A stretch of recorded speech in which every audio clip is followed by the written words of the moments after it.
a wizard, and he should know it. There we go. There's the stuff. I'm talking about haste. Oh, yeah, I know haste, yeah. Oh yeah, by the way, on the subject of cutting off, if I cut off, it's probably because a helicopter is going by. There's been flash floods in my area, so lots and lots of helicopters recently. Oh wow.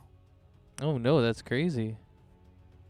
I mean, look, I live next door to a hospital. Helicopters are just a thing that happens, but I'll mute myself when they go by so I don't deafen you all. All right, all right. All right, sounds good. All right, yeah, and Wait, cast those. Oh, go ahead. I don't remember. Jake and Zune. Wait, was it just me? Was it just me and Castos? Oh, That's- yeah. So they don't even know what's going on. Oh, this is gonna be great. Yeah. By the way, what's our current XP total? So this week. It hasn't gone up because Okay. we haven't quite defeated any monsters yet, but we'll probably have to explain this situation a little bit for sure. Mm-hmm. Just making sure I shouldn't start off by leveling up to 17. Not yet. No. We leveled up, but not in that way. All right. Yeah. Any other questions before we jump into the recap? Nope. Hey, Milk was free. Dope. What's up, Soap? But it looked like he was about to type, so I don't 100% know if he's even here. Oh, yeah, I see he's just on mute right now. Zune, you're muted. I don't know if you're just checking stuff out, but that's all Hey, good. I'm here. All right, cool, yeah, cool. I'm just making some noise in the kitchen, so I didn't want to. I'm here. No worries, no worries. Okay, and then, oh yeah, I guess I'll get you into roll 22. I see you're not there yet, but do you want me to wait?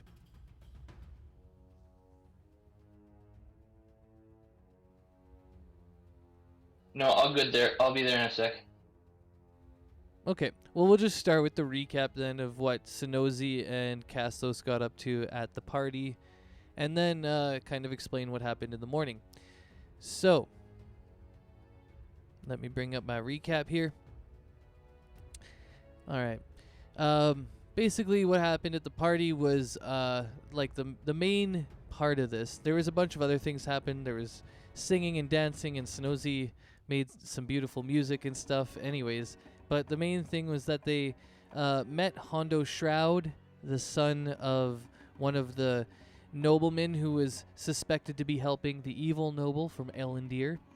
And they were able to listen to him sneak around and kind of detect his thoughts and stuff. And it was revealed that he was sincere in pledging the fact that he was innocent and his family is innocent. He was talking to another masked person at the masquerade, and they kind of pretended to leave and then decided to kind of listen in on what was going on, and that's what they found out. They did an insight check too, and also both of them, I forget if it was one or both of them, revealed that they were truly sincere about having been innocent in this whole thing, and that they've just gotten caught up, and that their family has no ties to the Draconians whatsoever. Once they found that out, they were quick to leave the party, actually. There was a little bit of hanging out and talking, and I think at one point they played some instruments or something, and Sonozi kind of joined in with the bards and had a good time. But after that, Castos decided that he wanted to go out on a night on the town and continue the party, and Sonozi decided to be his chaperone. And that way, he wouldn't at least like succumb to the effects of carousing, but if Castos did, then he would at least have a bodyguard. And it was good because Sonozi was able to be there when a group of vagrants tried to rob them. They were able to defeat the vagrants, however their clothes were a bit bloodied, and they were able to find some drugs on the bodies of the vagrants. And then there was quite a bit of a kerfuffle of what to do with the drugs, because they were kind of, debating whether they should call the city guard or just take them, whether they were worth any money or not, stuff like that. And what they found out was that it was kind of worth money, and some stuff like was probably, it had some value. It wasn't just like worthless. And so they decided to keep a bit of it. And I think Sonozi was saying that they should leave a little bit on the bodies of the vagrants so that it looked like they were hopped up on the drugs when they were attacked. And then they decided to just bounce out because nobody had seen them up until that point. It was the middle of the night.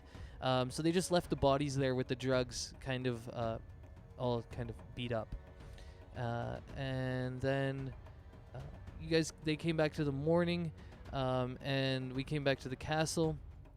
And basically what happened was, while we were eating breakfast, just for a quicker, faster, conciser recap, they were sent down to the basement to grab some more food and some more ale.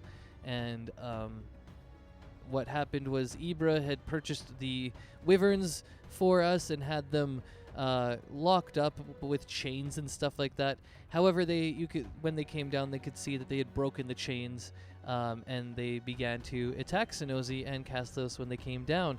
And immediately after that happened, they were able to force cage them and then charm them, and then one of them is restrained by a telekinetic grasp by Castos. So they are like triple charmed and restrained and chilled out right now. And then Sonozi sent Juniper, the flying bird, to go check out what is going on with everybody else, and to bring them down here so that they could see that they had just been attacked by these wyverns. And they kind of said, well, it's probably time now that we try to at least break them and make them our friends. And that's kind of where we left off. Everybody had just been alerted to this sort of crazy activity and ruckus in the basement. And now we've all gathered down there. So yeah, Jake, Zune, you guys have just arrived down here, and Sonozi and Castos had just explained the situation to you, and Dandros, and Ibra, the dwarven guard of the castle. And all together, we're kind of just like looking at the situation and seeing if we have the potential to go ahead and tame these things. Well then, I will cast Gaius on the one that is in the force cage. I'll take a minute to cast it. All right, hit me up with that one. They're both in force cage. Just saying that. Oh, I see. Actually, I suppose I'll use a 7th level spell slot just to make sure that I'd never have to recast this for the rest of the game. Okay. You place a magical command on a creature that you see within range. You must make a wisdom saving throw or become charmed. And the duration goes up to a year. Wow, okay, cool. Alright, let's not jump too far ahead. While the creature is charmed, it takes 5d psychic damage each time it acts in a manner directly counter to your instructions. Okay, but no more than once each day. Okay, and it has to understand you. Okay, I think it can do that. You can issue a command. You could probably just cast tongues and stuff like that, I assume. Yeah. Okay. In general, a creature with a high enough intelligence can understand language. So. All right. I will go ahead and roll the wisdom saving throw.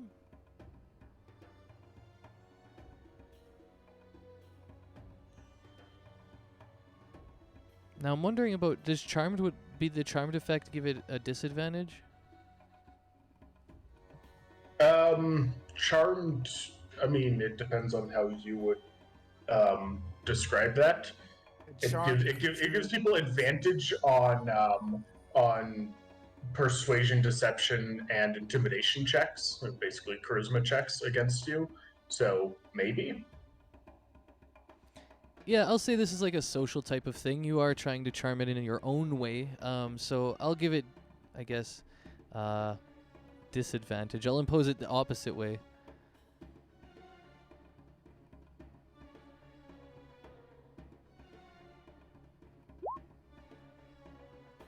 All right. and its service will be as a mount for anyone. I guess I'll go ahead and I assume there's just like a spare Imperial badge somewhere around. Anyone wearing a badge that looks like that is this thing's master for the next year. Okay, cool. So you're going to give an Imperial badge to someone, or do we just get them from Ibra or something like that? Yeah, I'll just like borrow his so that it can see it and it imprints it. And then later I'll get one for my own, but we just need to borrow one for a second. All right, here you go, bud. You can go and show it to him. Yep, and I will do that imprinting. All right. And after that is done, now it is bonded to whoever kind of maintains that sigil. And do you want to keep it on yourself, or are you going to pass it off, or?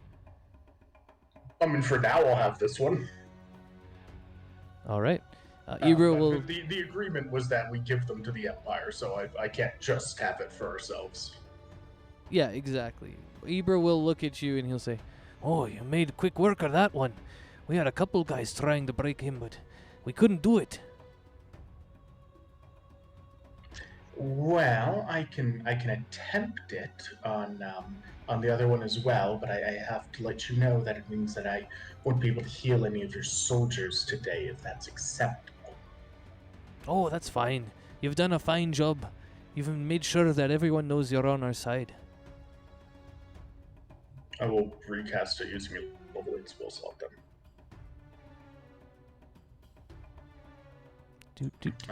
On the other one, and once again attempting to imprint it. It also fails. I've put the purple there under the geas. Sure, and they are under gas for the next year. All right. Ibra he'll like go a little crazy. He's like, "Oh, you just did it again! Wow!" And he'll kind of look at you and say, "Make sure you don't try any of those tricks on me." Of course not. I wouldn't do anything permanent to you.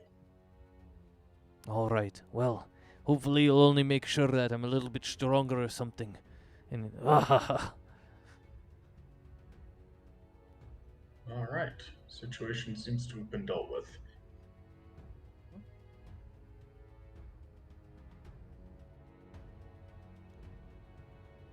Dandros will come over and he'll say, "Well, do we know how to ride these things, or what? Does anybody know how to fly a beast like this?" It can't be that hard, right? Yeah, I mean, the Draconians were doing it. Yeah, just sort of grab a get a saddle and away you go, right? They already still have the saddles and stuff that they had on, if I'm not mistaken. Yep, that was part of it, actually. They do have a 3-person saddle on each of them, and the reins and everything ready to go. Just make sure those saddles have straps. You wouldn't want to fall. Yeah, that's true. Yeah, all right. Well, if we're going up in the air, I think we should have our 2 best animal handlers at it. Jake, I assume you can pilot one, but who do you think we should get to pilot the other, you guys? I would assume Zune has the next highest wisdom as a ranger. Yeah. Zune, you're kind of into that nature stuff. You seem to know a lot about animals when you're cutting out all their teeth and stuff. A little bit. I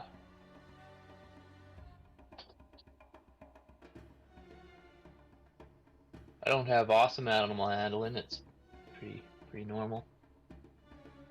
Pretty normal. I mean, yeah, mine's +5. I don't know who has the next highest.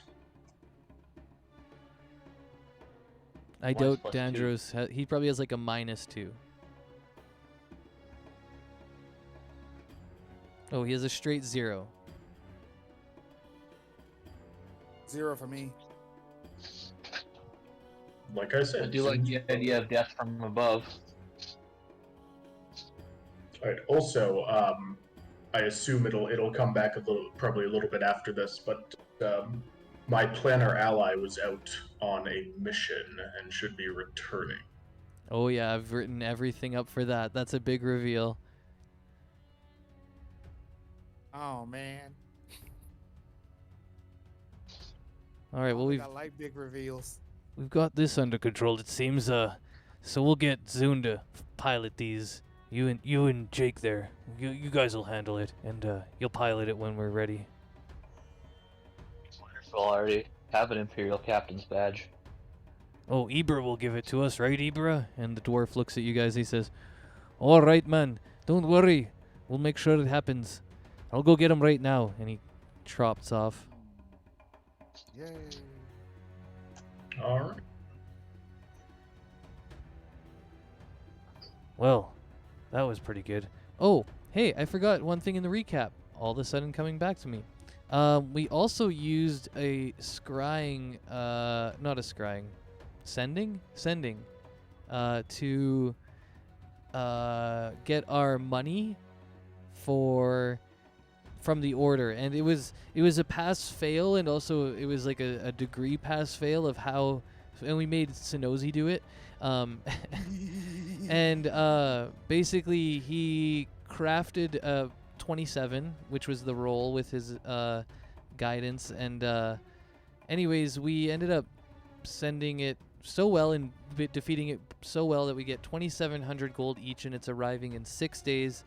And yeah, that was the thing. Now, I remember, Jake, actually, now it's coming back to me. You had said you'd maybe wanted to use like your temple's like portal system to speed that up, and we can explore that today. But yeah, I'm just opening up my to-do now, and I can definitely knock off Tame the Wyverns.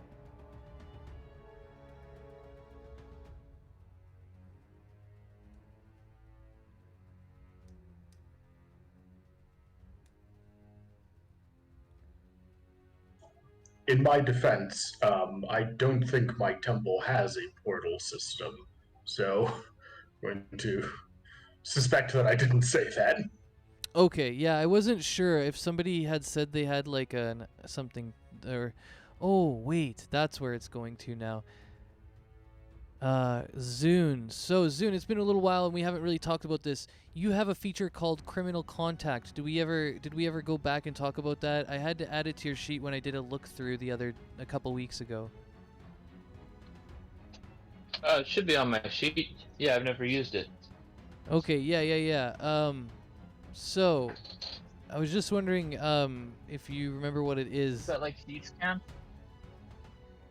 Well, Thieves' Cant is your language, but your Criminal Contact is actually part of your background, I believe, because you took the criminal background.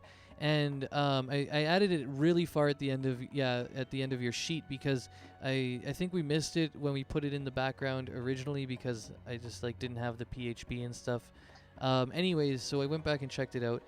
I'll just read it quickly. It says you have a reliable and trustworthy contact who acts as your liaison through a network of criminals. And you know how to get messages to and from your contact, and even over great distances. And specifically, you know the local messengers in areas that are around. You know corrupt caravan masters and seedy sailors who can deliver messages for you.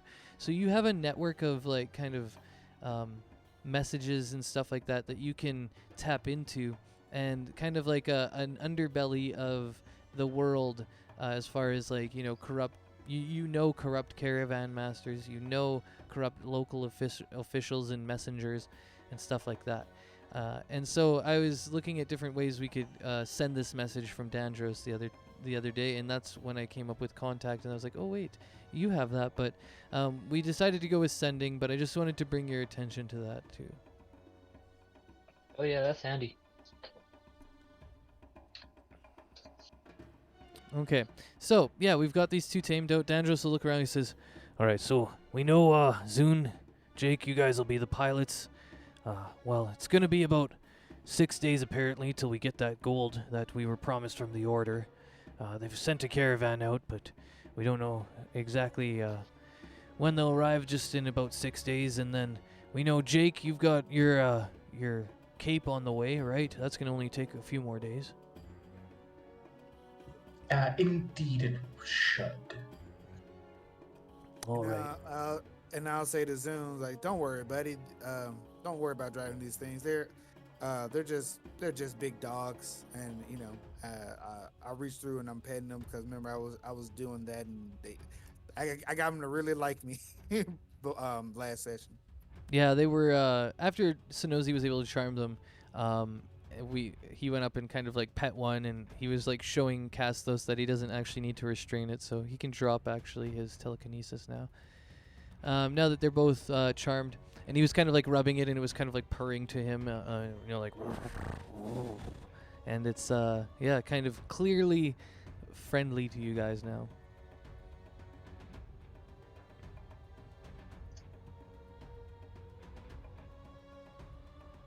Okay, and Dandros is kind of going around just checking out how many more days you guys want to hang out. So he's like, all right, so we've got 6 days till we get the money, about 3 days till we get Jake's cape.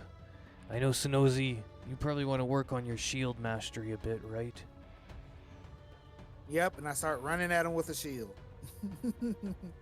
He'll back up and he'll pull out his too and just bang you right in the shields, kind of shield bash together. It's like the chest bump of a shield bash, I guess. Yep.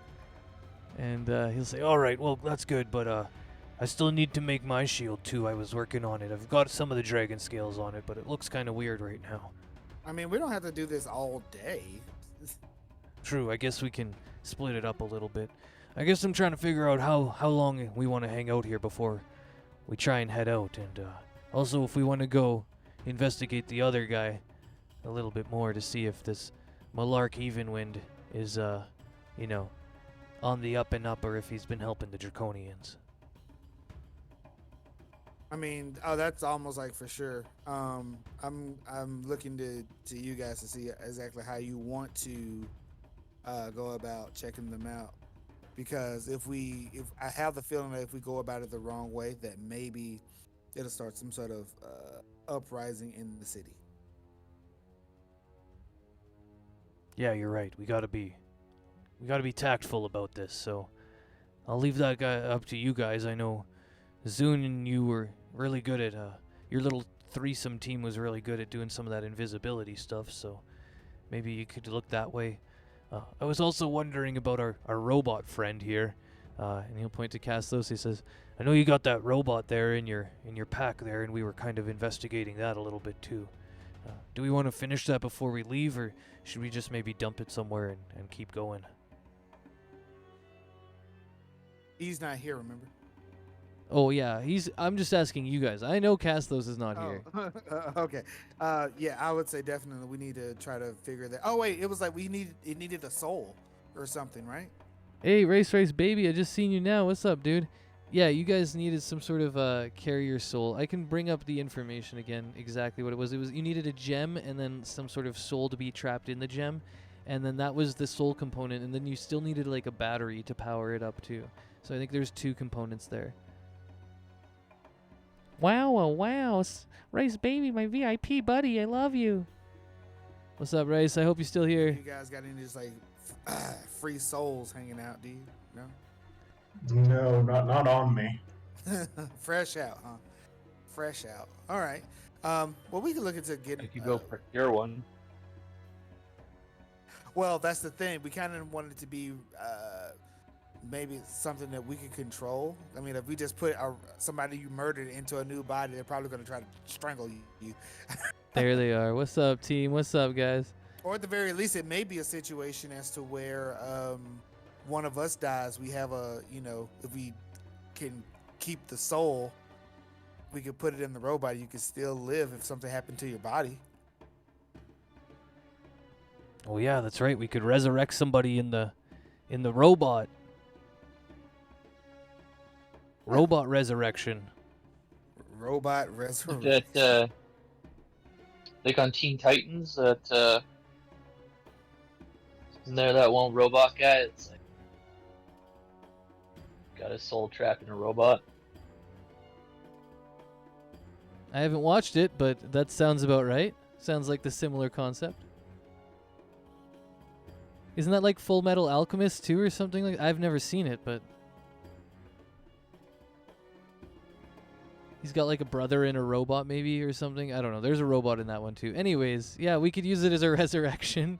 Dangerous to look around though. He'd be like, well, if we don't have a way of getting a soul or anything, we probably got to figure it out with somebody else who knows a little bit more about it.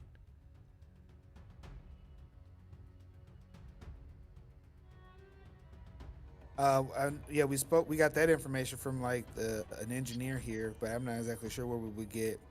I'm not sure. Did she say what type of gem we needed?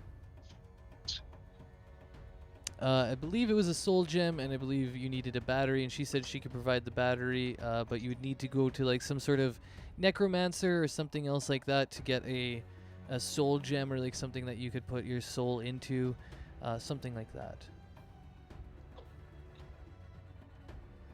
Out of game, would my soul cage work? My spell? I was thinking it could work. Just to remember, you take a soul of a person who's about to die, and you steal it, and you put it in your little cage, and it's a small figurine, right? It says I can use it. It says trap inside a tiny cage you use for the material component. A stolen soul remains inside the cage until the spell ends or until you destroy the cage. So I would assume. Now, since like it says the duration is 8 hours, but that's for the spell. Until the spell ends. So I guess technically no, or only you'd be there for 8 hours. So I don't know how you want to do that. Well, the way I was thinking it out of game is that you would somehow use this soul that you've stolen already or put in your cage, and you would put it into a gem, and that way it would stay in there kind of forever. And Okay. or again, this is like there's like multiple uses for this or ideas, but or you could charm a soul, or like, you know, permanently, or like you could take a friendly soul or something like that, somebody who dies throughout the adventure, and do the same thing and then put them into a gem and then put them in the new body. And then there's other things too, like you could maybe find someone in town and like offer them like a soldier or something to be in this body, you know what I mean, and be like, hey, we're gonna upgrade you, quote unquote. And yeah, now there's other ways to do it. Castos potentially, and again, this is out of game, so like please don't use this in metagaming too much, but Castos can, I mean, you know your spells and all that stuff, but anyways, Castos can use a spell called Magic Jar, and Magic Jar puts his soul into basically a gem or a jar, and the jar, again, his soul would be in another place that's not his body. He could transfer his body into that body, so if he takes that spell, it also kind of works that way, where he can project into this new body. And so there's a lot of different types of uses that I'm gonna leave it open to you guys to what you would think would be great for this. Yeah, and if it just ends up being something you hold on to wait for somebody to die, you soul cap them, you put them in the gem, and then like they become alive again, that's fine too. It's just whatever you guys think is cool. I guess there's also the awakening spell, just as a last thing. If I don't think we have it as a ranger, that I don't think Zune will get it, but if you guys like find a druid or something, they can cast awakening onto a creature, then you could like soul cap the creature, and then the creature could be in the body, so you could upgrade like a little creature that you're friends with to a big body, as long as they're okay with you, quote unquote, killing them to soul capture them and then put them in the new body. Put Jennifer in the body. Juniper. Yeah, let's put Juniper in the body. Exactly. Well, I was thinking about that. See, and I knew it would come up, and I'm like, maybe the imp could. I haven't read into it, but I was thinking more like small animals. But I didn't. Again, that's kind of like metagaming. I don't know if everyone in the group would agree with it or want to do it that way. You know, it was just an opportunity or an idea. I thought about it before, but it's also been like 2 weeks. So. Yeah, no worries. Yeah, it has been a little break. I was on vacation too, so yeah, but that's kind of the most of the uses for the robot.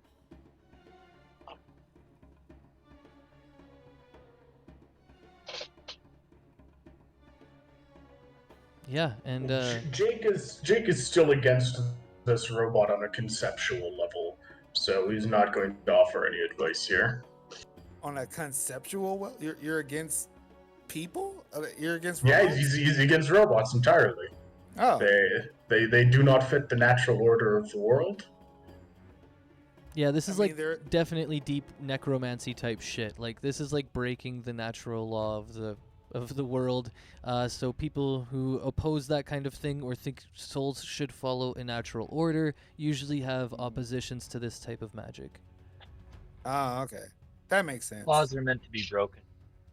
Yeah, Zune wouldn't have a problem with it. Dandros, he would have a problem with doing anything negative or evil with it, specifically, like if we were to, like just kill a random hobo and shove him in there or something, or like, or, you know, like trick somebody into going into it or something. He would oppose that, although he will not oppose the use of it on the scale of we need to kill the Draconians, so. Be fucking hilarious. Just walk into His a guy, battles wake praise. up from drugs. Yeah, guy be like, praise Talos. Ah! No Talos worship. It's been Oh, banned. So, I'll think about that. But so I get that'll be part of the days of trying to figure out like what we want to do with that. So I have to find a soul gem. So I'll take a look at in the magic shop later on. Yep, yeah, that's where I was gonna have you go. Essentially, is back to the magic Mm. area. Talk to the magicians. They'll teach you a little bit more about it, and yeah, because they know a little bit more about soul gems, but they didn't know enough about the robot itself. Right. They didn't even know how it worked. So, yeah.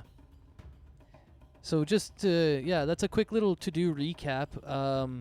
There's also the Blink Dog still loose in the castle. That's another little side mission. I mean, there's a lot of little side missions that I could go through, you know, but do you want me to? I don't know. Those most of them.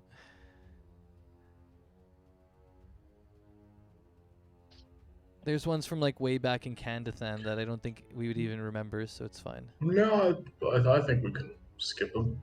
Yeah, exactly. Oh, the last one, sorry, is the Archfey mission. We were looking a little bit at that for Sonozi.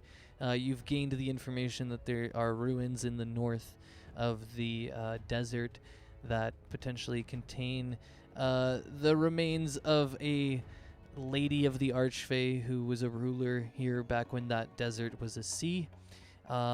So I guess that side mission is basically on hold until you leave. But yeah, that's just another one that is on the table. And as far as the main missions, there's just going and finding out what the hell the Draconians are doing at the Jungle Temple, and maybe potentially meeting up with the Lieutenant, the I don't know what his name anymore. Oh my God.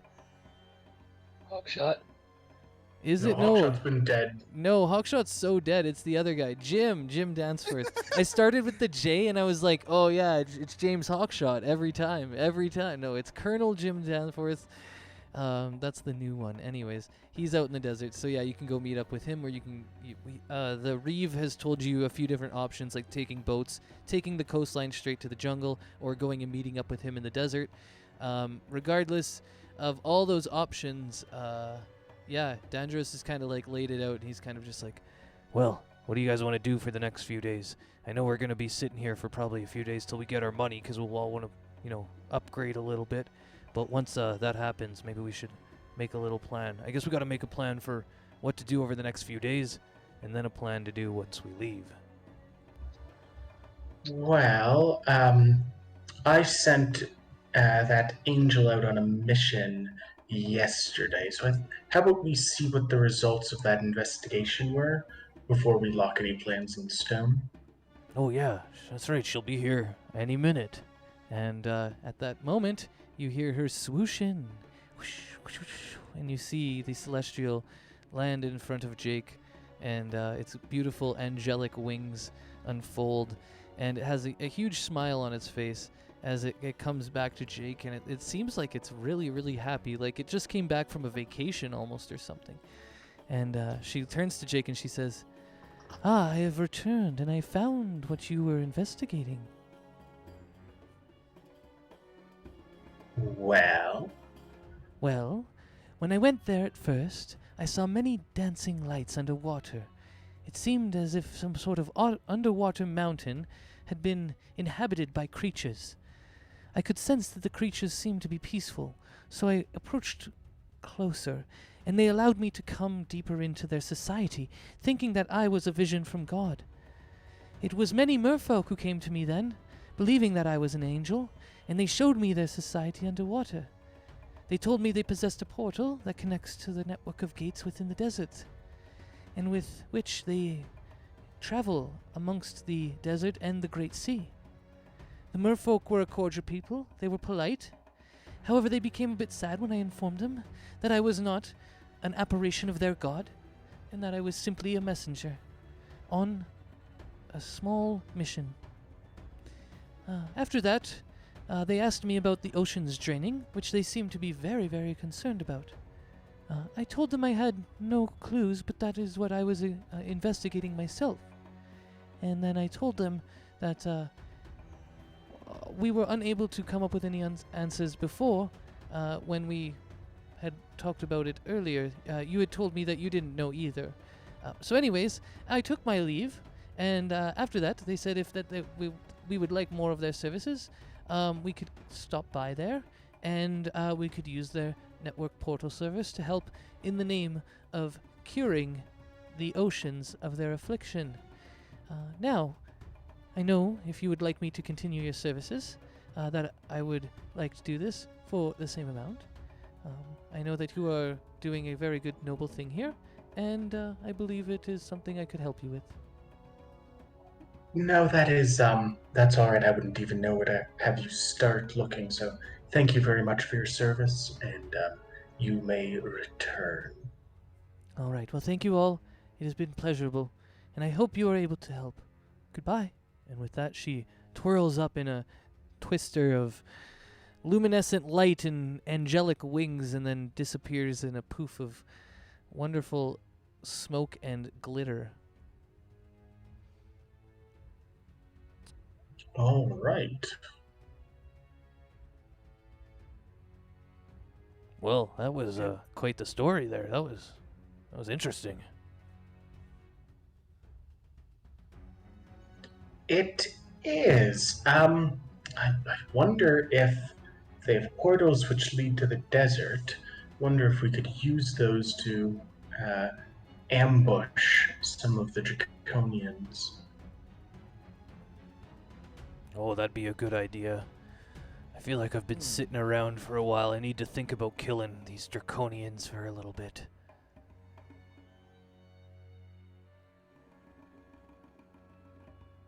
What do you got in mind, All right. Jake? But it was underwater. Like, how are we gonna get there with you guys? I guess maybe I the think merfolk have that's a way. not the biggest issue here. Remember last time we couldn't even get down there? I think that's the biggest issue. Yeah, I think we need some way of like talking to them or signaling them or something. I mean, they let the Celestial in, so it sounds like they gotta let us in, or we've gotta figure a way to break in, but it seemed pretty hard last time. So I think maybe being cordial about it now that we know they're friendly might be the way to go.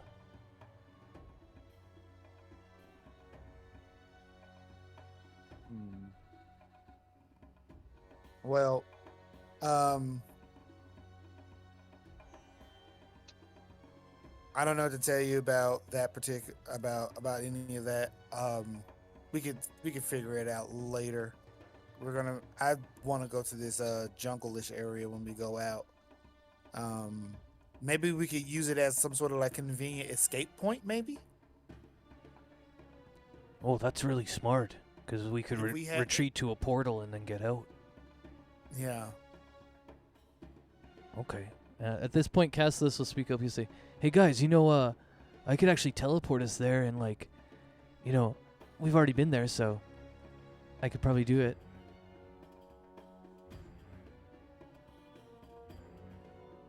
You've already been to the underwater temple and the desert?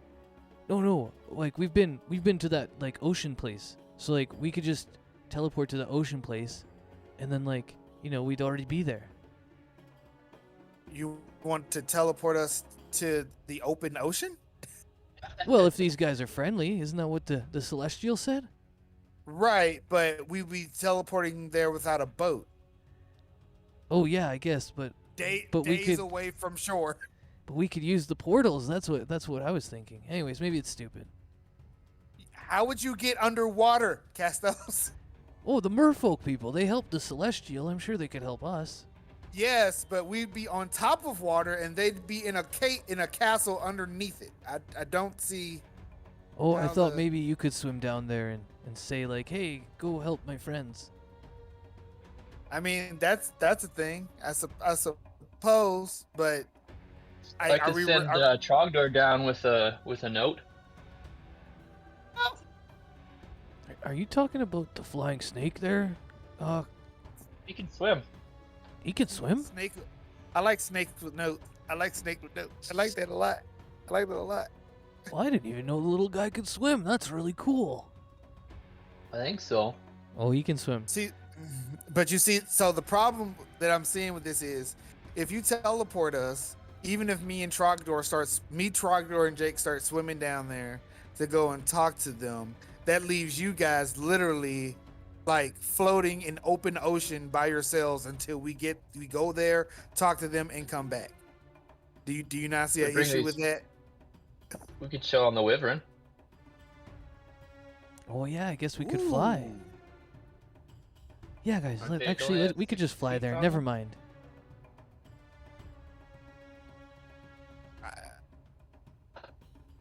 Okay, yeah, this is. I keep spacing out that this is plans for like six days from now. Yeah, me too. Actually, a little bit. I was just thinking about it because like I was really thinking that's cool that the celestial found it. But anyways, we've got a lot on our plate.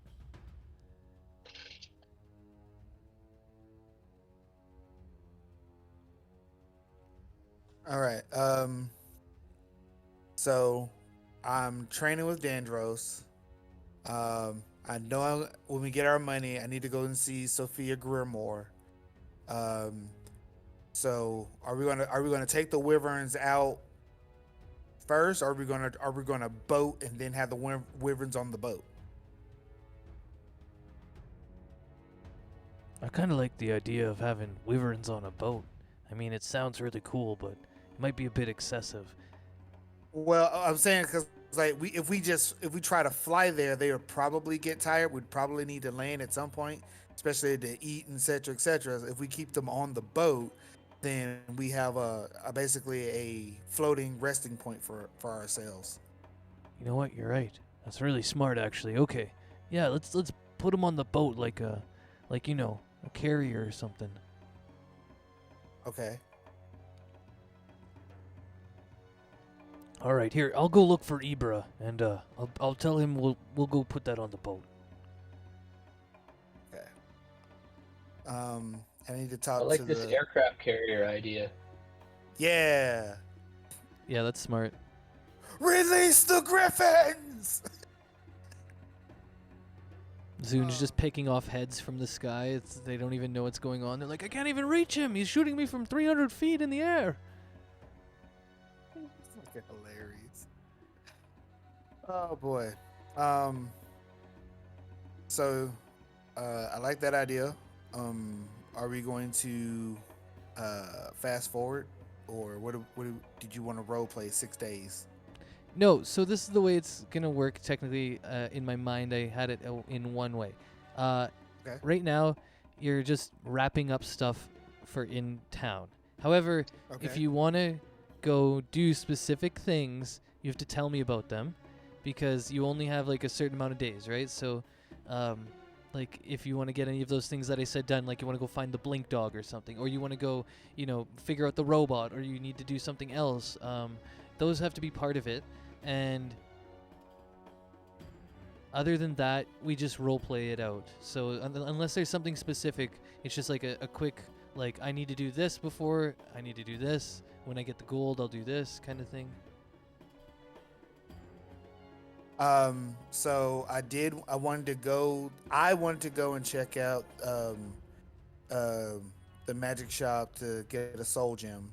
Well, see if I could find a soul gem, basically. Yeah. Okay. So we'll just say we're gonna do that today. What? Yeah, I kind of want to get a consensus though, because the group has to kind of focus on things together too. So like, you want to get the soul gem? Okay, that's under the robot. So we'll do that. I guess everybody will just come for today. We'll do that. Does that sound good? Or what else do you guys have on the docket? What do you guys want to do, Jake and Zune? Yeah, no, this is since Jake opposes it, I don't know. He's not going to come along to help out with the robot thing. But I guess if they're doing that, he'll at least try and familiarize himself with flying a wyvern back. Okay, cool.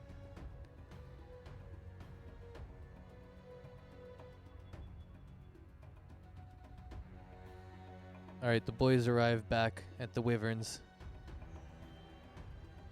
All right, I can get these back on your boat here. Jake, do you want to give me a hand? You said you might want to help try and handle them a little bit. Yeah, sure. I think we can leave them in the stables until we need them on the boat, though. Oh yeah, I guess so. How long does this little cage last, or how long does your charms last? Oh, they'll be good for the next year.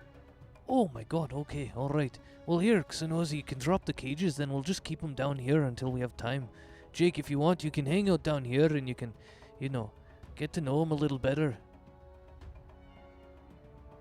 Yeah, I think I will. Alright. Sounds good.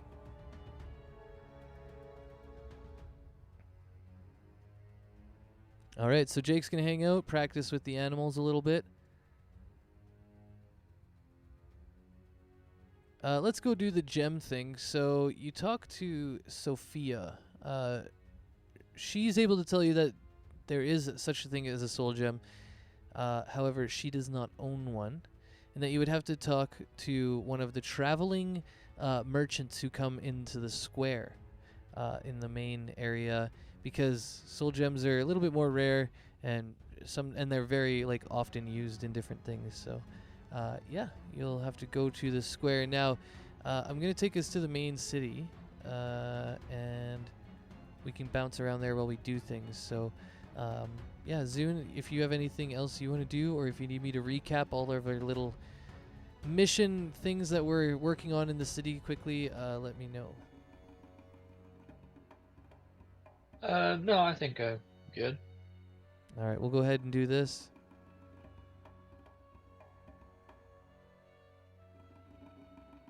That's a lot of fucking gold. Yeah, that we're getting, yeah. No. I was looking at some of these things, some of the prices you set. Dear God. Oh yeah, it's all end game stuff. That's why. We're in the end game now. Okay.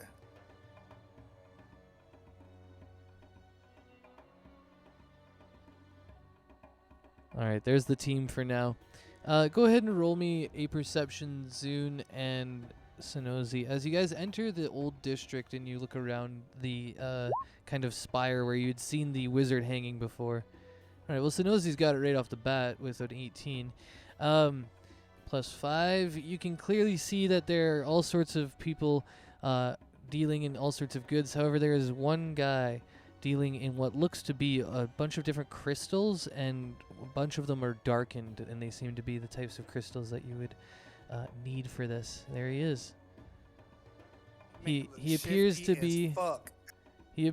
be a half elf, and he's got blonde hair, and he's got a sack on his back, and he's got some wares out in front of him, and he's dealing in all sorts of these crystals, and he's kind of tucked off onto the side a little bit differently. What's up there, Zune? Your perception, is that just a straight +12, or I don't think there's even a roll I don't know what's attached? going on with that.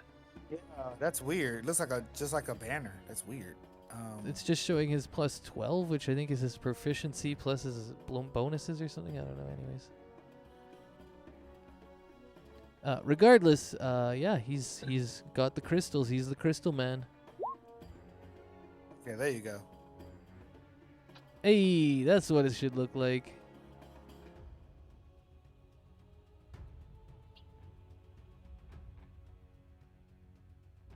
This is quite the macro. Holy shit. Anyways, I'll look at that later, but do you guys want to check? Is it because you've built reliable talent in there? Is that what it is? 0, 20 plus 10 if it's 1d20, K1? Oh, I don't know what that is. I didn't build that. Oh, trippy. That's the reliable talent stuff, I think. Anyways. Oh, yeah. Yeah, it looks like it's working properly, though, because it only added plus 12. Yeah, the proficiency side of it's working. I just haven't seen that macro before for the interior part of it, or the first part of it, for the actual roll. But anyways, yeah, here's this guy. He's got the crystals. He's kind of hanging out.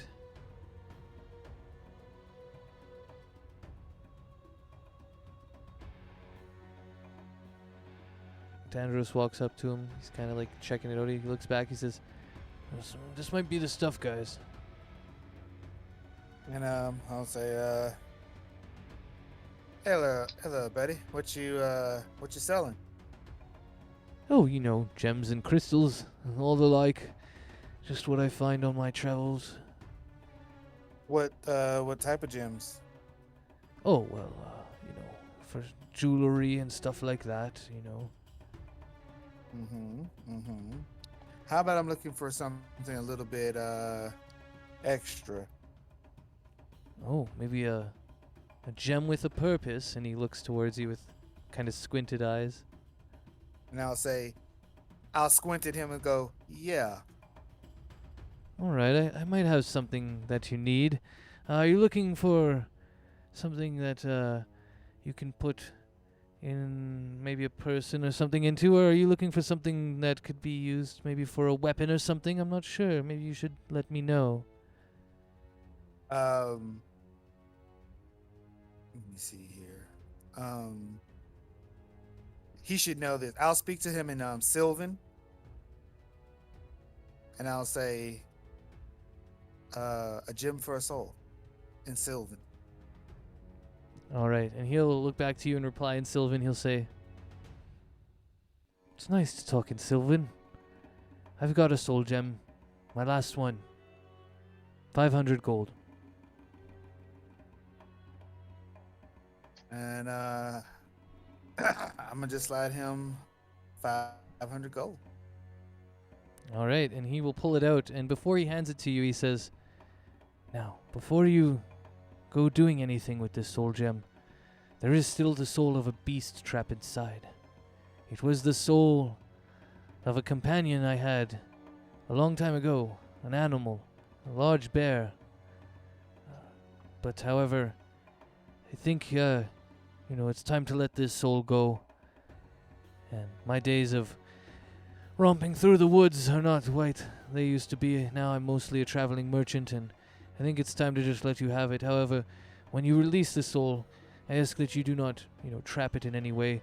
Just let the bear pass on to where souls naturally flow." I'm gonna say, give me 100 gold back. I want you giving me a used soul gem? What kind of shit is this?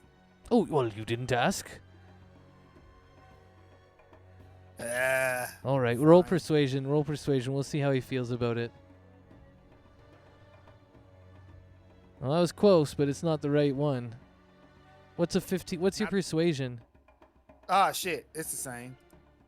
Oh, it is. Okay, well, I take the 15 plus the 5, which is the first roll anyway, so you get a 20, and you persuade him to take 100 gold back. So he'll give you 100 gold back, and you have your bear soul gem now. Thank you. I appreciate that. Bear soul gem. He says, "All right, I guess I was kind of coy there. I didn't really let you know." It's like, oh yeah, I'm looking for a soul gem. Yep, it's already full, buddy. Not gonna lie, I was kind of trying to pull a fast one on you. All right. Well, Aw, I do man. have some other wares here, and I'll go ahead and show you the sheet that I've built for this guy. He's got some other magical items and stuff. He is now in the Ferindrill, what's it called? Folder. And he's like near the bottom, Oko Gabun. And he says, "My name is Oko Gabun." And he looks to everyone else in the crew and he says, "If there's anything you want, let me know. I've posted all the prices for these items in front of you. But, of course, I have a few secret items that I've kept back here. And one of them was obviously that secret little soul gem. It meant a lot to me. But, you know, if there's anything else you need, maybe just give me an ask and I'll let you know."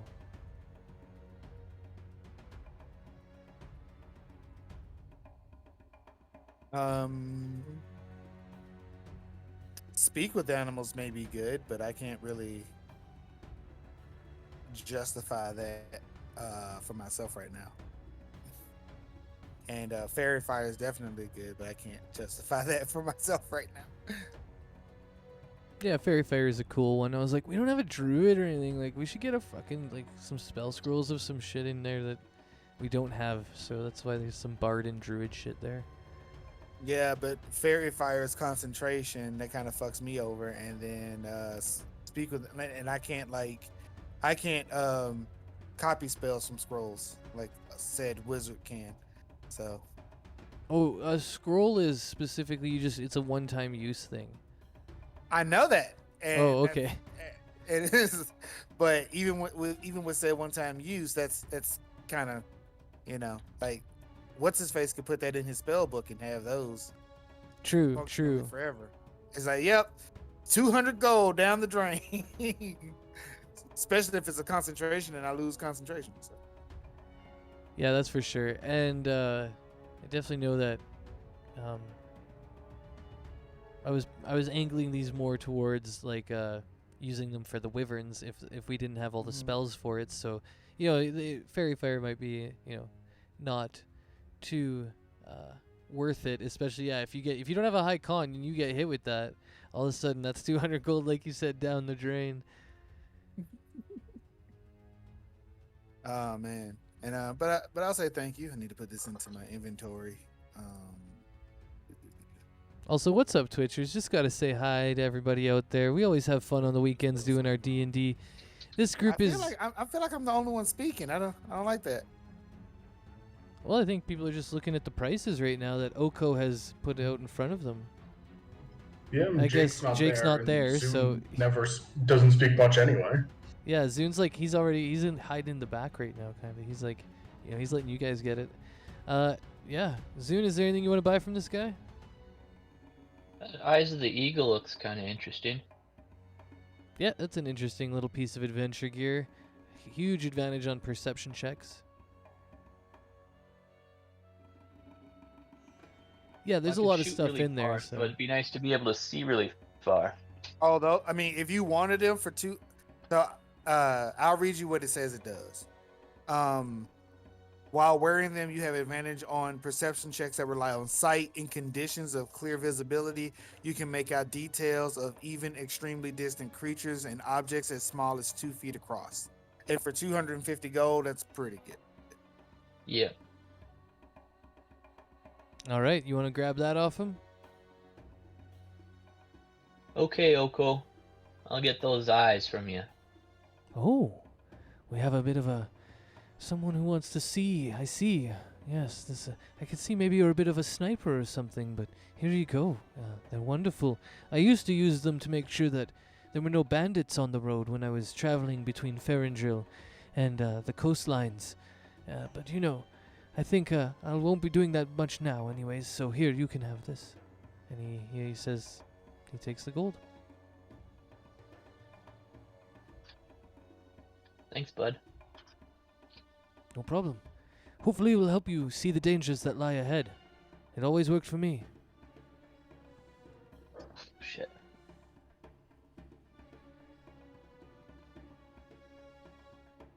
I'm really interested in whether or not I should throw you for a little bit of a loop. Oh wait, no, I can't do that like that. Never mind. Loop me up, man. No. I'll leave you alone. I'll leave you alone. You're all good. Kill him. Just kidding. No, no, no, no. I'm not gonna kill him for a fucking scroll of vicious mockery. I'm not gonna do that. Just waiting for the day somebody starts attacking my NPCs. Just kidding.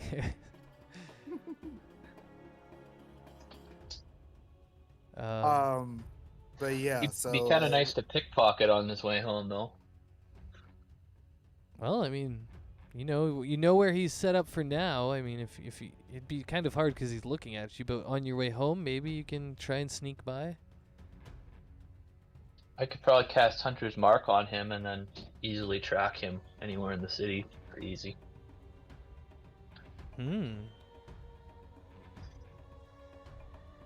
Well, I'll leave that up to you guys. Dandros looks around and he says, "Oh, I don't really need any of this. I gotta wait for the money anyways. Well, you got your gem there, right, Sonozi?" Yep. All right. Well, I don't really know anything about soul gems, but sounds like we got a bear in there or something. So I don't know if we should put it into the robot yet, but we'll have to probably figure that out.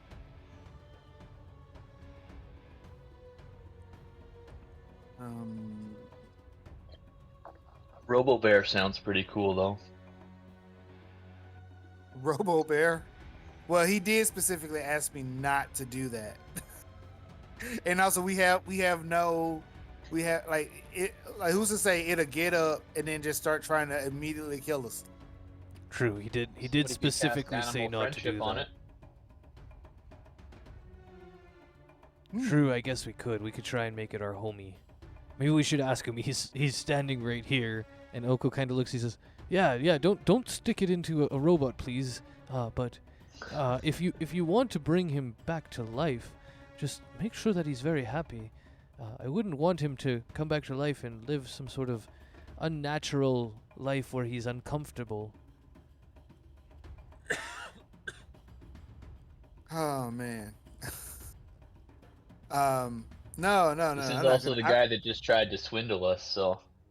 Nah, it's fine. I'm not gonna do it. It's okay, buddy. You're all good. We're all good here. All right.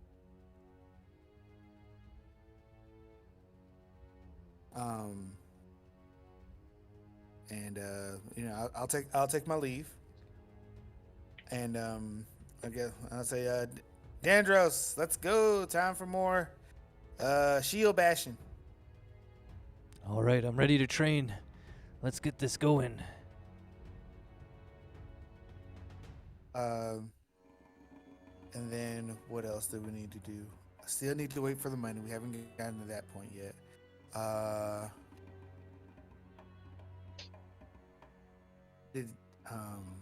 Did you finish all your book reading, Zune? No, I haven't quite mastered the language of giant. Hey, what's up, Yuki Lee? You got another language. before you kill Yuki! them, right? You want to understand their death throes. I like speed running. I watch that sometimes. It's pretty dope. Sorry, did I Yeah, I miss guess something? I could finish reading that. Oh yeah, you're working on. Is it giant still or? Oh no, you were working on your forgery thing. Oh, my forgery thing. Right. Forgot about that. It's been a while. Yeah, I think you finished your giant. I think you learned it.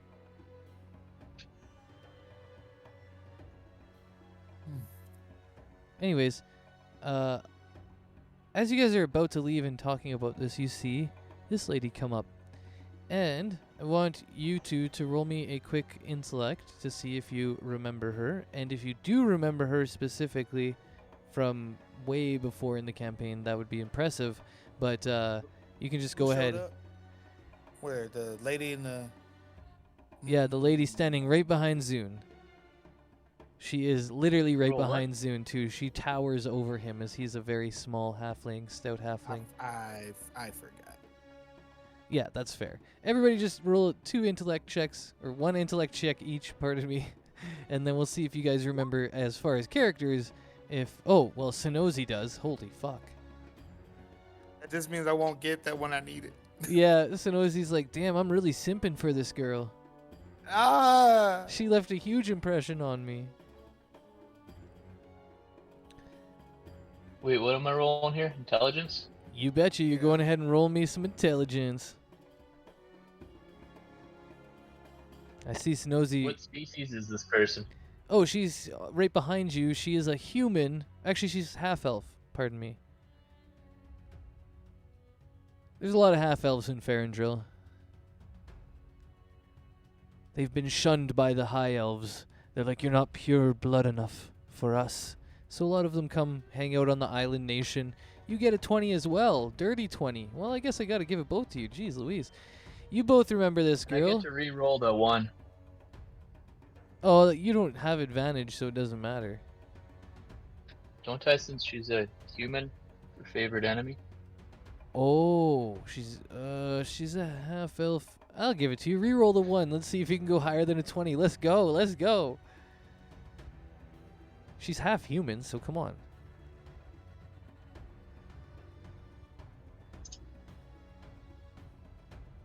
Nope. All right, well, 20 is enough. Anyways, she taps you on the shoulder and she says, Hey, you're Zune Hostor. I don't know if you remember me, but my name's Adria. We met in Candithan a long time ago. You caught me stealing or whatever, cheating, I guess.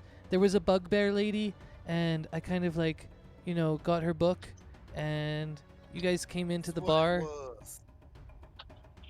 What was that? Wow. Oh, yeah. Dude. What's up, girl? Do you remember me at all? I remember. I Yeah, remember I you was- trying to pull the wool over our eyes. Well, I Ready mean, to kill you. I From- remember that. yeah. From one thief to another. Yeah, that's what we do, right? Anyways, Zune, I know you're here, with the criminals network and all that. You've got some friends here. Well, I was just wondering if you ever wanted to, do a job together or something. I had a little something in mind, and I heard that you were in town because, you got shown off as, the Empire boys, So, anyways, yeah, you just have to talk to your criminal contact, and, well, if you want to find me, that's how you can do it. Okay. All right, well, I'll leave you guys alone now. I've got some work to do. And she scuttles off into the distance.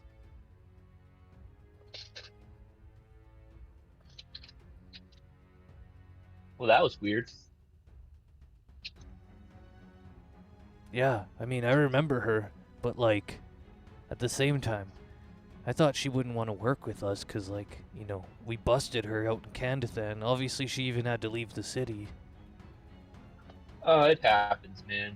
People catch you when you try to steal from them sometimes. No hard feelings. Yeah, I guess. I mean, it's just a job to her, I think, so... Yeah, well, I guess if we want to go see what she's about, we can always go check that out. And just... Hey, I'm always down for a job. Nice, alright. And just out of game, if you do decide to follow that, it kind of leads you to the rest of these side missions that we left in Candithan. There was sort of the little gnome lady who was a reporter who invited Caslos back to her place and gave her directions to her house. And she was looking for draconian artifacts. And there was also a half-orc dude who was missing his sister. So just as a fresh recap on that, those were some of the side quests that we left in Candithan, and yeah, Adria represents sort of going back down and exploring that if you want to. There's all that stuff is in the Candithan folder, and it's kind of just stuff that's been left over there for a while, so I figured I'd bring attention to it this session and give you guys an option of it, and then if not, we can just keep moving on, because I know there's a lot on you guys' plate for the next 6 days or whatever anyways, so, and I know we all are trying to get out of Farandrill in time with all of our stuff and gear, so can't stay here forever. The oceans are draining. Anyways, yeah, Dandros is yeah, well, that's kind of cool if we ever need some more gold after we blow all our cash when the order gets here, but for now, what should we do the rest of the day? Sinozi, you want to go spar?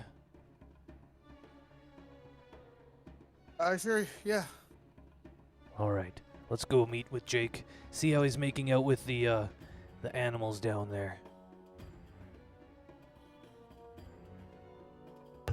I object to the term making out. Ooh, Makes it seem just slightly weird. ooh, phrasing. Damn, that was a bad one. I approve of said phrasing.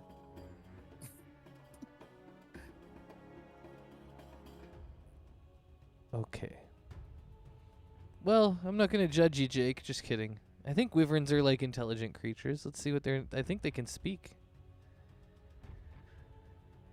Anyways, yeah, we're all coming back. Oh shit, they can't. They have no languages. Yeah, that would be a little weird. Anyways, we're all back here. And so, yeah, Jake, explain, are you trying to like gain proficiency in animal handling by spending time with them, or what are you thinking? No, I don't think there's going to be any gameplay benefit from it. But essentially, he's just familiarizing himself with it so that if they randomly have to turn upside down, he doesn't freak out and that sort of deal. Awesome, sounds good. I And don't yeah, know, maybe with enough practice, I'll have advantage on animal handling for wyverns or something like that. But yeah, that sounds good to me. Yeah, so you guys all come back. We see he's hanging out here. Dandros and Sonozi are gonna fight for the next little while. I'm gonna retcon what Castos does, but for the rest of the day, on our to-do list, we're not gonna knock off anything else. We've kind of just explored the robot, and is that kind of what we're good with, or do you guys want to do more?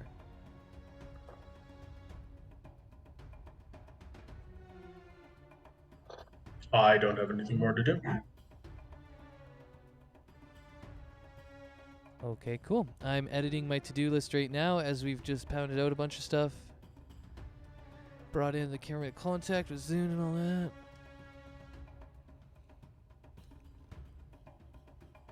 And we've done some stuff on the crown. We've got the gem. We're good with the shroud epidemic and debacle and all the evil nobles and all that shit. I guess Dandrush will Probably. bring that up. He'll just say, oh yeah, Castos, Sonozi, what did you guys find out last night about these nobles? Were you able to find out anything? That they it seems like the God damn it, I forget their name every time. It's okay. It's under a handout. Under handouts. Handout and investigating houses. Shroud. It seems like the shrouds are definitely not behind it. Like that we met with his son, and his son was there, and who was the guy at the top level talking? It was like a cousin. Hondo Shroud. No. But Hondo was the guy at the top. Yep. And then the host was Davin Oleander. He was the son of the main reeve in town, like the mayor's son. Yeah, he was the son of the reeve, and yeah, okay, yeah. So we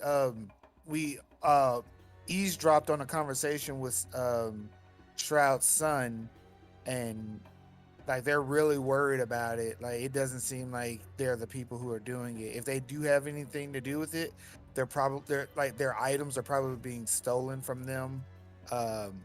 But it's more than likely the even winds that have something to do with it.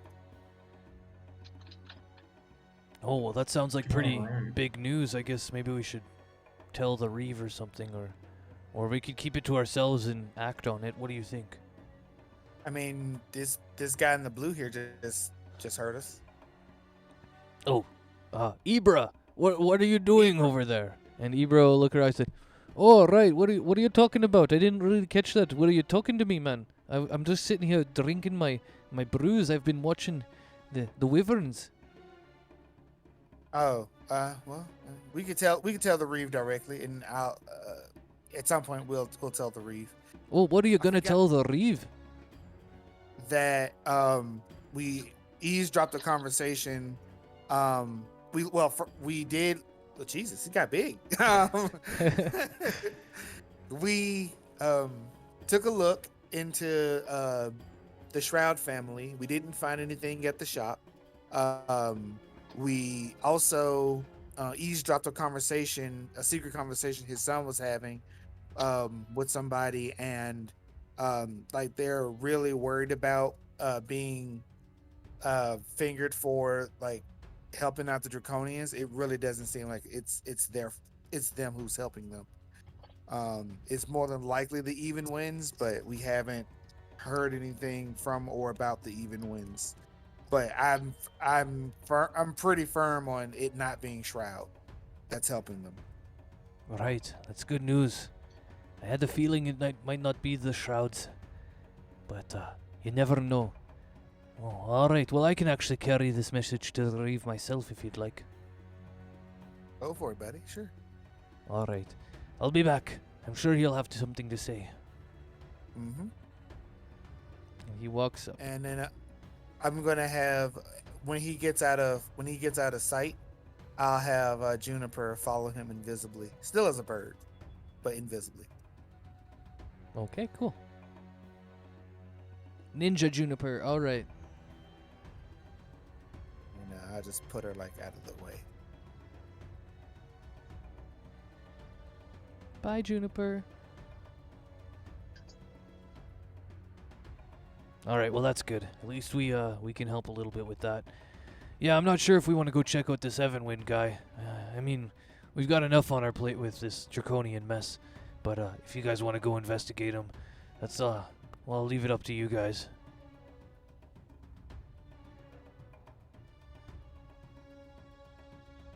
Jake?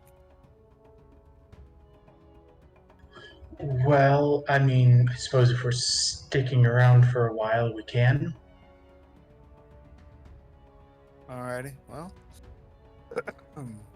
I guess yeah. We should do that. Let me see here. Let's go. I'm also shit. So we'll do that. Da, da, da, da, da. How am I keeping track of this shield thing? Or will I just have it by 6 days?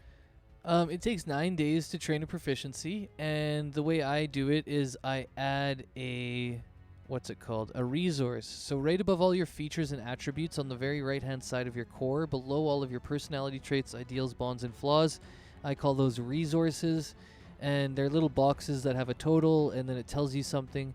Currently, I have counters, you could call them. I have counters for my Second Wind, my Action Surge, my Unleash Echo, my Indomitable, my Shadow Martyr, my Dragon Scale Shield, which is what I'm working on, and Shield Smithing, which is what I worked on for you, which is already done, and Poison, which was my 8 days of Poison I forgot about, which is now down to 6. But that is how many days I have left on my burping up random colored bubbles poison. Okay. So at this point, I should have 3 days on the shield. Okay. When did you start?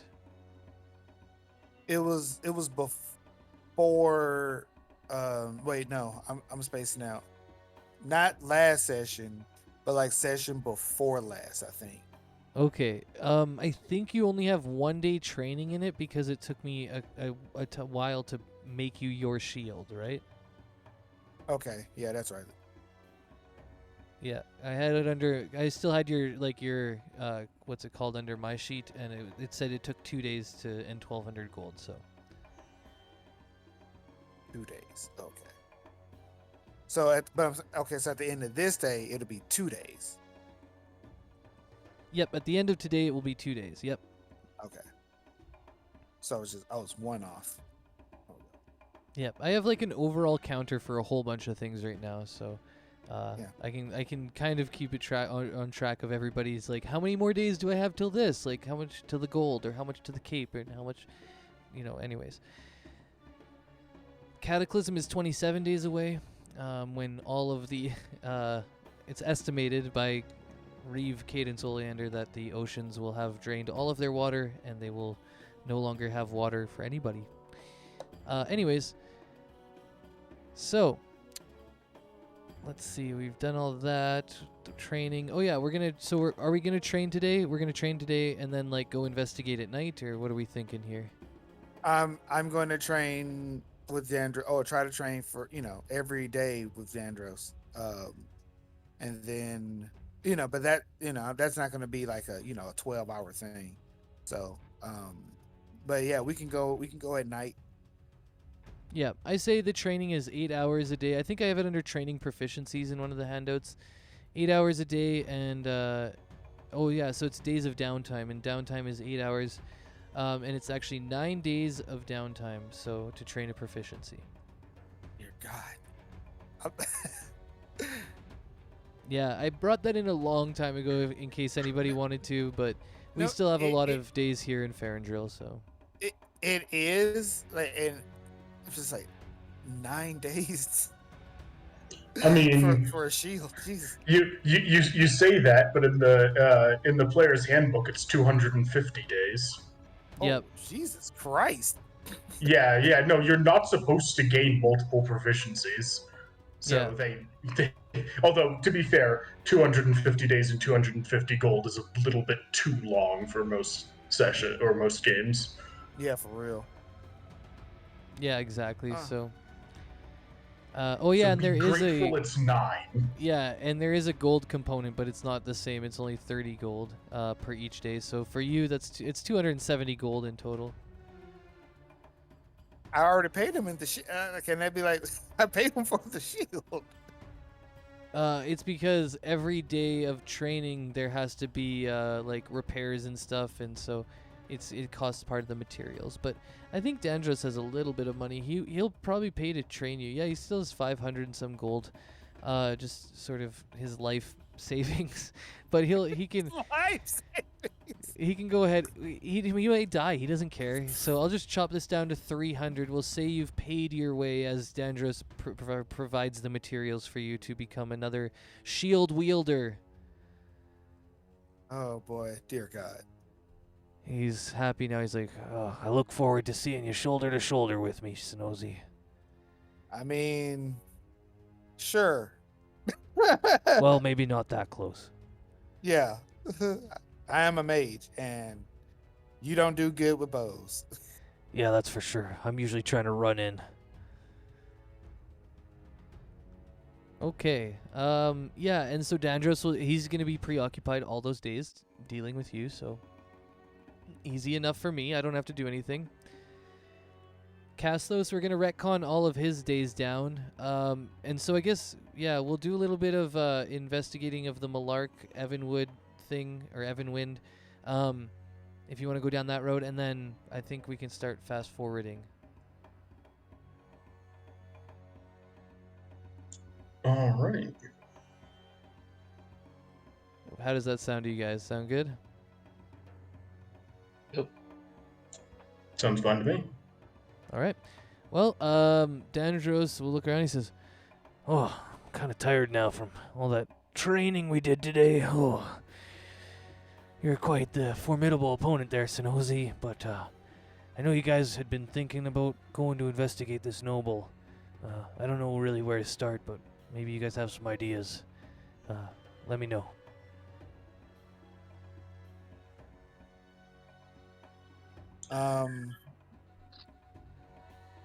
Well, what did the Reeve say about the stuff?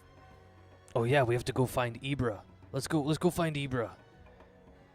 Or well, maybe I should already know where Ibra is. Oh, Sinozi, that's right. Just talk to your imp. All right.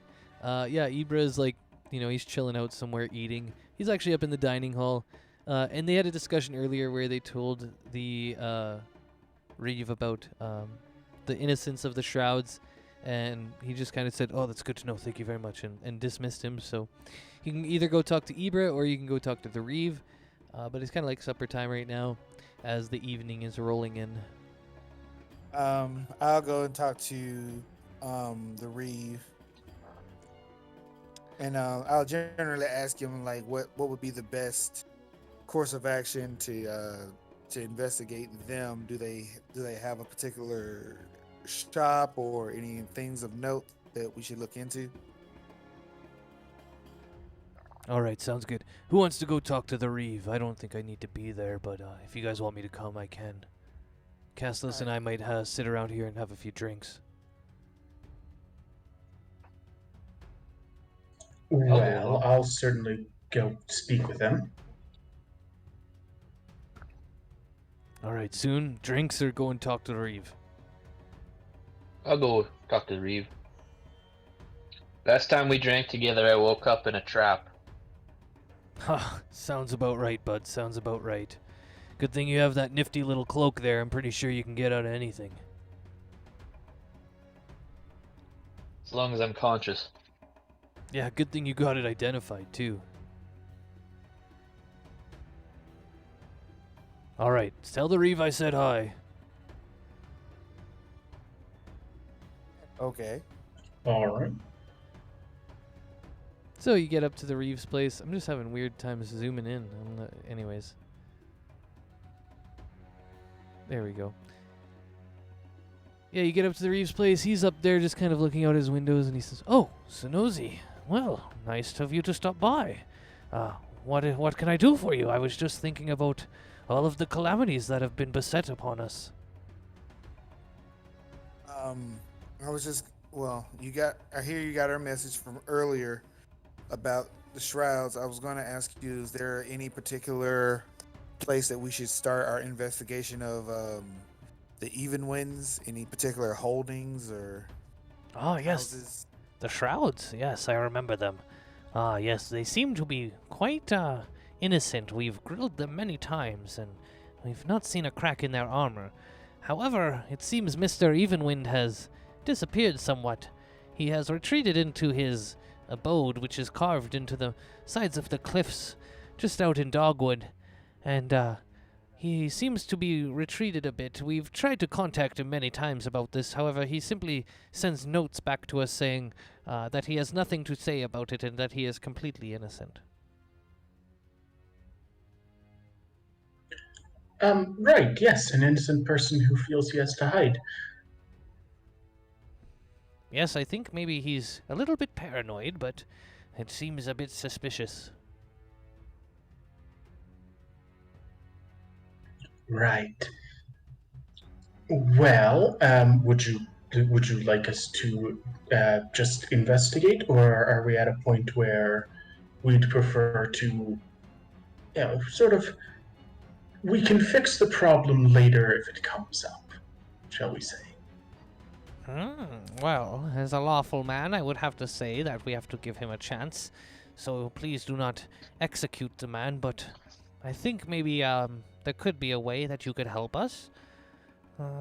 Someone needs to get to him, and it cannot be any of my men, for then the noble councils would not have any trust in me.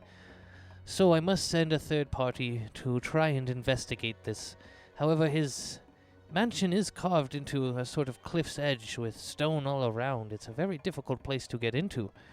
And, well, I wouldn't want to risk any of my men, so I would like for you to maybe investigate this. However, tact is of the utmost importance.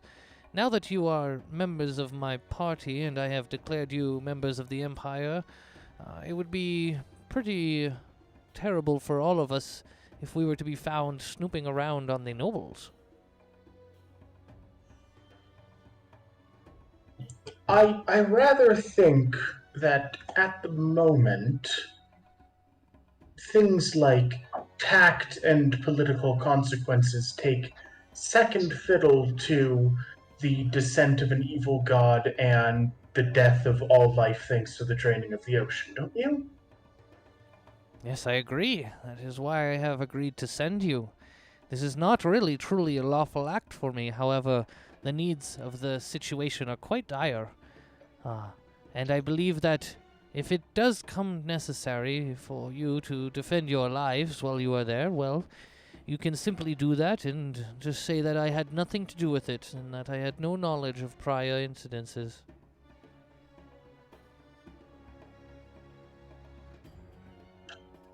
Very well.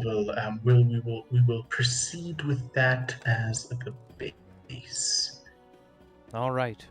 Well, Politically convenient for you. yes, you understand my meaning, my little halfling friend. I see that you can easily shift into the shadows. I think you all will do well.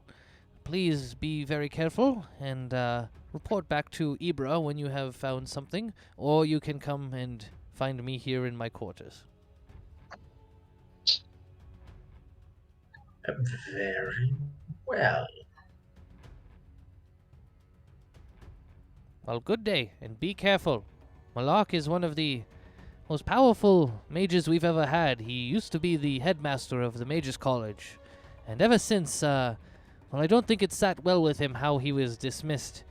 He was dabbling into some sort of necromancies that we did not allow, and we thought that it would be best to retire the old man early. However, we think that maybe his pursuits of power, well, they've gone deeper than we've suspected.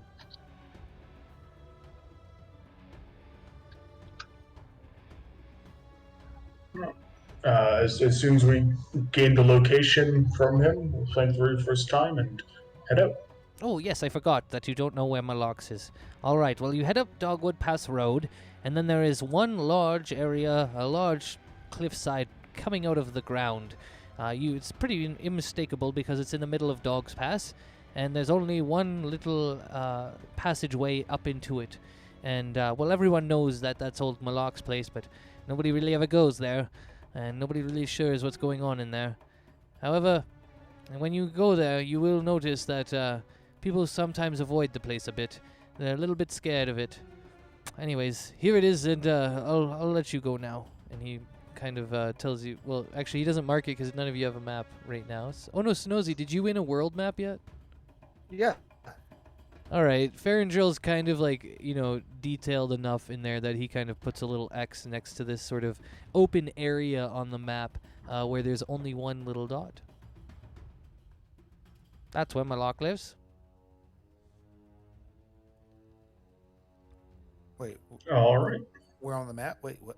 No, I haven't taken you there yet. I can if you want. Are you guys ready to leave? Yeah.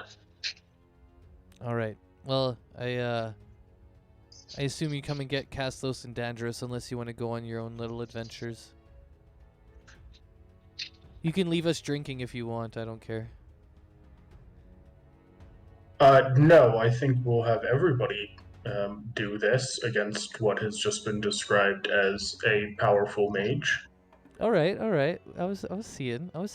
Okay, cool. So you guys come downstairs and Dandros looks at you and says, "All right, hey, what'd you learn from the Reeve there?" Well, it seems that this Eliwam has a guilty conscience, so he has fled to an out-of-town estate.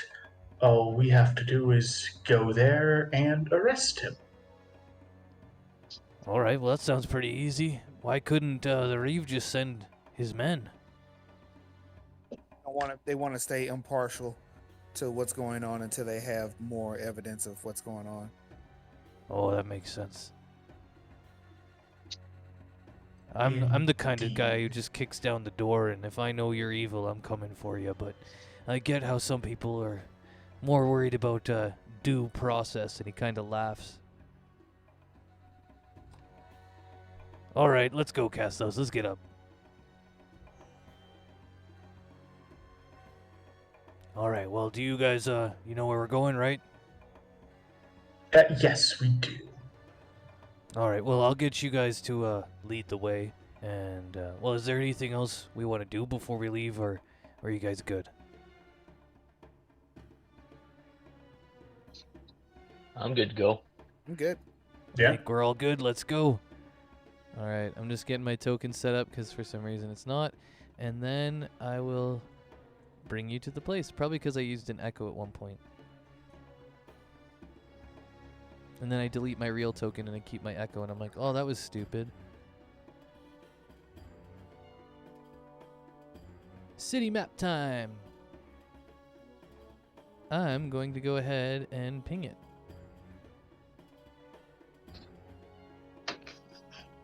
There, that little dot there, the green dot, down in the southeast of Dog Pass. Out in the green areas. Do you guys all see it? All right. Yep. Yeah, and then this main road here is Dog Pass Road. And it leads to this sort of cropped out area. This is all a big rock outcropping that looks down towards the bay and over the bay of the town of Farandrill. Well, actually, we've got everyone, but how about we wait a day and then I will have a 7th and 8th level spell slot back available. Oh yeah, that sounds like a good idea. Actually, I know that the boys here, and he looks towards Castless and Sonozi. He says, I know they used a little bit here to make sure that these wyverns were under control when we got here. So, yeah, all you guys, if you need to rest up, we'll take a little break here. We'll have a little evening rest. And do you want to go in the morning or do you want to go tomorrow evening? Oh, well, we may as well just get it out of the way. All right, the morning it is. I don't want to wait. I'm itching to figure out if this guy's actually working with the Draconians or if he's just a little bit of a weird recluse.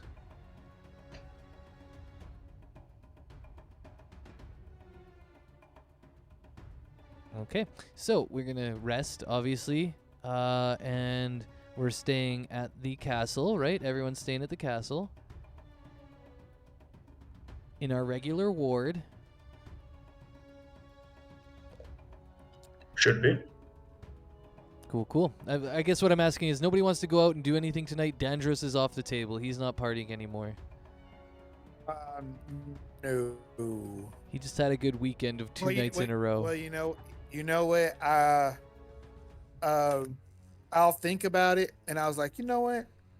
I'm not too particularly tired right now, and I have to think about what I'm gonna do with this soul gem and et cetera, et cetera.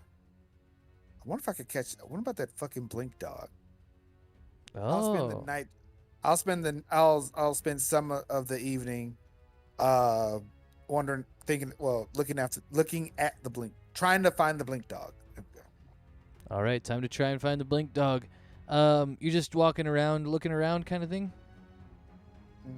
I'll have Juniper help me. Okay, I'll get you guys to do perception advantage, so you can roll me your perception with advantage. I'm actually going to do perception this time. Oh, nice. That's really high. All right, eventually, after a while of Juniper kind of going a little bit faster than you are throughout the castle, she goes up top to do an aerial view of the outside of the castle, and she realizes the dog is on top of the castle. There's a big area on top of the castle that's kind of flatter, and there's a bunch of birds up there, and the dog is trying to jump and catch the birds really quick. And it seems like he's like having a grand old time just trying to catch these birds on top of this castle.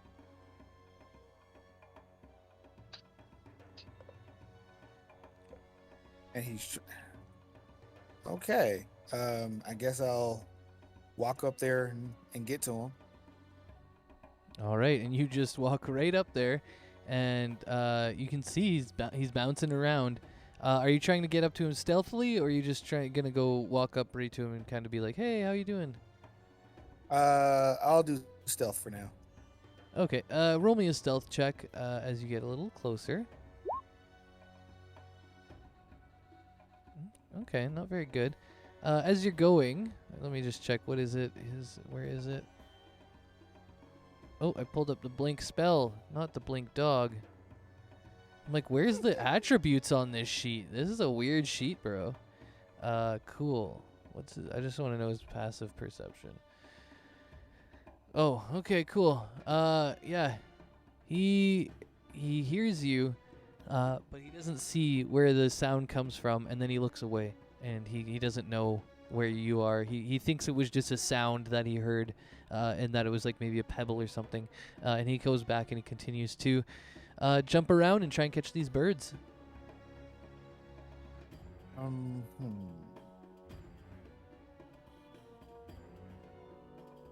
I'll try to get closer to him. All right, you can get pretty close to him as he's pretty enamored in his whole. Oh, wait, I'm fucking dumb. Is there any amount of darkness anywhere? Yeah, it's dark outside. Okay, I'm gonna find a dark area and I'll turn myself invisible. Ooh, okay. You are now invisible, and the blink dog has no clue what's going on. Okay, so I'm gonna try to get closer. All right, all right. You can get really close. Like you were within a couple feet now of him, and he's still kind of like running around aggressively. But you can see that when he's going back and forth, you know, you're a couple feet away from where one of the main midpoints is. Mm-hmm. So, when I want to be about 10 feet away from him. Okay. And then will uninvisible myself, and then I'll call out to him in a nice voice, like, "Hey, buddy, hey boy." All right. He'll look towards you. Roll me an animal handling. I'm about to say an animal perception check. Animal persuasion. It's no, just animal handling. persuasion check. Okay. Here we go. Let's see how Damn it. innate you are. He looks at you and he looks very suspicious for a little while, and he gets a little scared actually, and starts. He's not interested in the birds anymore. He kind of runs away and goes and hides behind a pillar in the opposite end of the church or of the castle building. I'll say, I'm not here to touch. I'm not here to hurt you. And then I'll bring out Juniper, and I'll have her like hop over to him. She's still a bird. Have her hop over to him. Okay. Like we're all friends here, buddy. There's like, how does he react to the bird? He was just trying to catch birds. Yeah. Well, no, this is all good. Roll me animal handling with advantage this time because you're showing him like, oh, I have a bird. Well, good thing I gave you advantage. 15 will do it. He now worse and worse. he now likes your bird. He's kind of like going up to it and like wiggling his butt and playing with it, like trying to bat at it a little bit. Like not it's like he's trying to hurt it, but like kind of trying to get the bird to play with him. Mm-hmm. And he seems pretty amicable now. He's kind of more friendly as he's wagging his tail and he's playing around with the bird. Mm-hmm. And I'll say, you must be hungry. Let's go get some food. And I'll try to lead him down. Okay. Yeah, he'll follow you. He'll follow the bird as Juniper kind of hops along beside you. He'll kind of strut along happily with his tail wagging as he kind of paws at it every now and then and kind of jumps up and down a little bit weird now and then. I'll tell her to be playful with him as well. So she'll hop dance around or like hop on his head and stuff like that, and like make like bird sounds at him, like however birds go. Tweet, Yeah, tweet, nice. Yeah. Caw caw caw.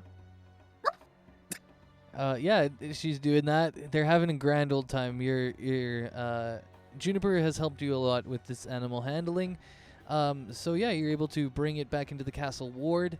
And Ibra's standing there and he's kind of like, "Oh, Sonozi, you found the blink dog Rex that's been missing." Yeah.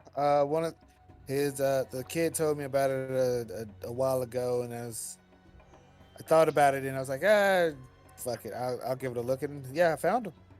What do you want to do with them now? He's probably hungry. Should probably feed him.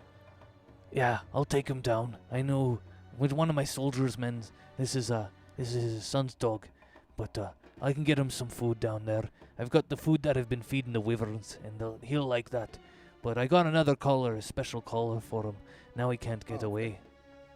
Oh, nice. You also may want to keep him kind of far away from the wyverns. They may try to eat him. Oh, I guess you're right then. All right, maybe I'll take him down and put him up with the old man there and his son, and I'll go grab the food myself because the wyverns, they know me.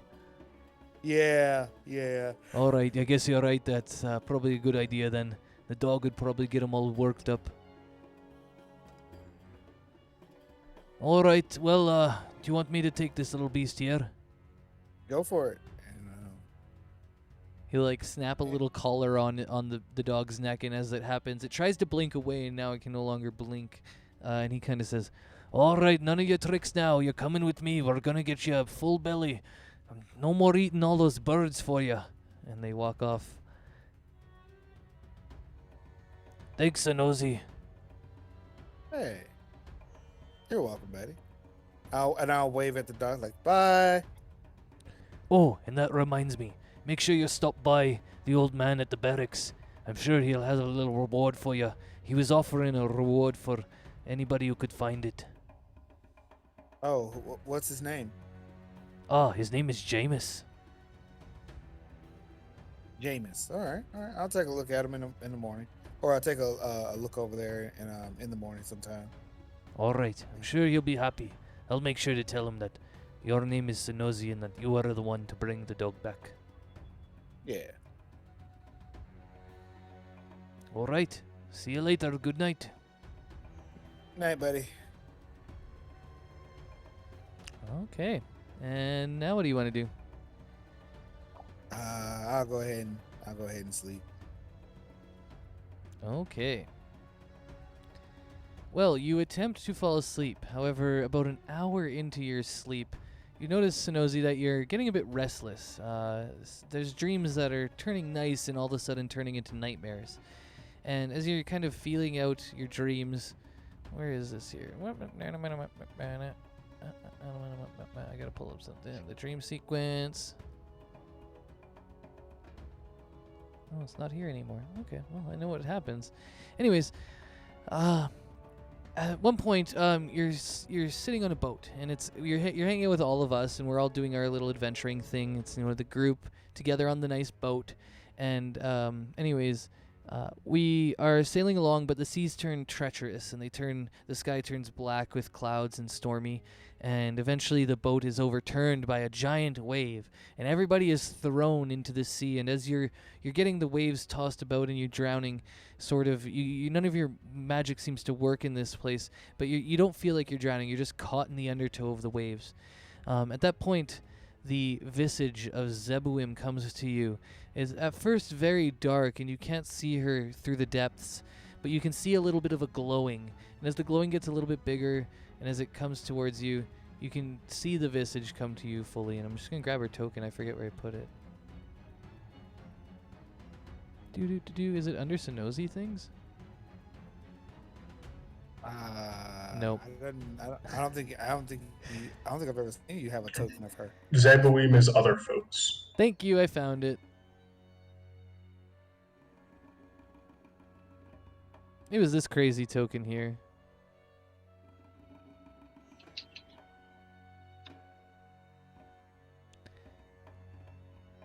There, that works. Anyways, she's coming to you, Sonozi, and she seems very weak. She seems very, disjointed. And when she sees you, she goes from being lost to being found, and her eyes open wide, and she says, Sonozi! Sonozi, you found me! Sonozi, they're killing me! Sonozi, you have to help. I can't keep your sister. Eventually I'll die, Sonozi. They've pushed me out. They found me. And now they know. Now they know they're going to kill me, Sonozi. I can't do it. I can't fight them alone. You have to stop it. You have to stop the oceans from dying. And she's reaching out towards you, getting closer and closer and closer. And as she's about to grab you, and you're still caught in this sort of undertow, she grabs you, but she immediately dissolves into just white light. And as the white light expands, you can hear her screaming, Sonozi, save me. And the white light dissipates and fades to black as you now can feel your body succumbing to the lack of oxygen, and you drown. And as you drown, you awake in the bed that you've been sleeping in at the castle, dripping in sweat, having just seen a visage of your goddess.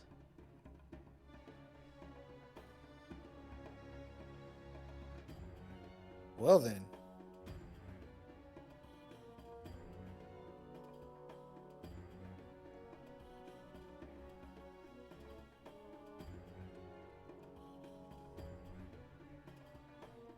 Well then, yeah. How do you feel? I feel like we need to figure out what's going on with the ocean. Definitely, yep. All right. Which I was already like, yeah, that's something we should do. It was like, there's the other thing, and yeah. Well, why don't you just go ahead and test out your magic, because I think people are a little worried right now. Just kidding. Actually, rather than his magic, how's his sister doing? Uh-oh. She's in Zebawim's plane, isn't she? Well, now we're starting to get somewhere. Anyways, Yeah, I don't have to worry about that too. Yeah. well, do you go back to bed? We might just I go to the morning. I'll wake up and try to summon a tentacle. All right, your tentacle's still there. However, when you do it, you feel that there is no longer a connection with you and Zebawim, as in to say, if you were to try and reach her specifically, you would not be able to speak with her. Okay. And concerning the sister thing, I mean, I wasn't really able to, so I guess I probably still won't. But she did like nothing's. She hasn't like been like dropped into my room or something. Nope, nothing like that. But you also have no real ability to understand whether or not she is okay or not. Zebawim said that me not being able to feel her or feel like I won't be able to communicate her, that's a problem within itself. So yeah, we're gonna have to probably find a way about this water thing. Woof. Okay. Go ahead, I'm sorry. no problem. I was just saying that Zebawim said that if she dies, her magic will no longer be able to protect your sister, is what was her warning, essentially. All right. So, you go back to bed and we wake up in the morning? Yeah. All right. So, today is the day. I believe we are going to go see if we can investigate the evil noble a little bit more. Dandros wakes up and sees everybody in the bunks, and he says, all right, well, let's go get some food and talk about our strategy here of what we're going to do today with this guy. Sure.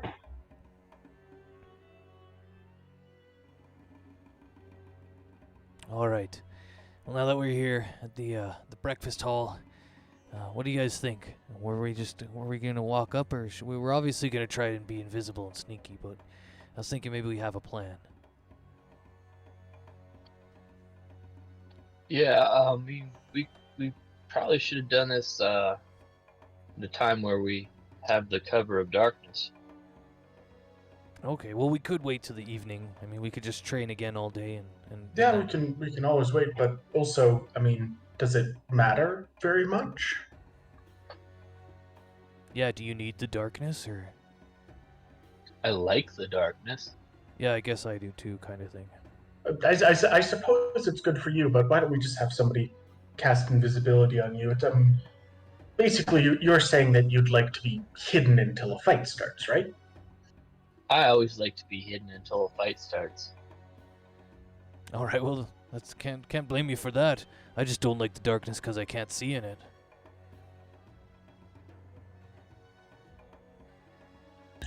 For now, why don't we? Yeah, we'll just plan on making you invisible before we begin. Hey, I'm down with that. All right. I can do that. Castos speaks up. I can turn Zune invisible. So we're gonna have Zune invisible. So he's gonna go in. Who's gonna go with him, or should we just send him? I mean, I can go as well, just so he has backup. I Okay. was thinking of doing something a little more noticeable. More noticeable. Do tell. Well, I thought I would destroy the mansion and the hill it rests on entirely. Really send a message that the Empire isn't messing around in these times. The Reeve wanted specifically to be impartial. Yeah, To and I know this sounds weird coming from me, but what the hell can he do about it? What, understandable, like, but what's I he gonna thought, do? Abandon us? well, Possibly. this does sound weird, but coming from you, 100%. Um, but but how does destroying the hill and the mansion prove anything? It would be doing this in a very high profile manner. I feel like that's a way to become enemies with the It, Imperials again. it is possible. I just feel like we're under a bit of a time crunch right now, and that doing this the old-fashioned way of telling him he has the right to remain silent and hoping for a peaceful surrender is, well, we can always give it a shot, I suppose. There are more discreet ways to silence somebody. Also, I don't think we have any We are, proof. to be fair, we're not trying to kill him. Destroying the mansion and the house. He'll live. He's supposedly a powerful mage. Okay, but more than anything, we need proof, because if you just go around destroying his houses for no reason, that kind of looks I a love lot bad this. on us. I mean, I like the idea as long as we can prove beforehand that he's actually evil. I know that we haven't proved that the shrouds are not evil, but we haven't proved that he actually is evil yet. But once we do that, I'm totally in. What if we combine the two? We send in Zune Invisible. He'll see if he can find any evidence, and we'll proceed from there. And then we trash the place. I love it. You know what? I don't really care about the Empire either, you guys. I just wanted to come here so I could buy some stuff. We could also wait to do this, like, until we're ready to leave. And it could be like our last thing, our last hurrah. We could bury this guy.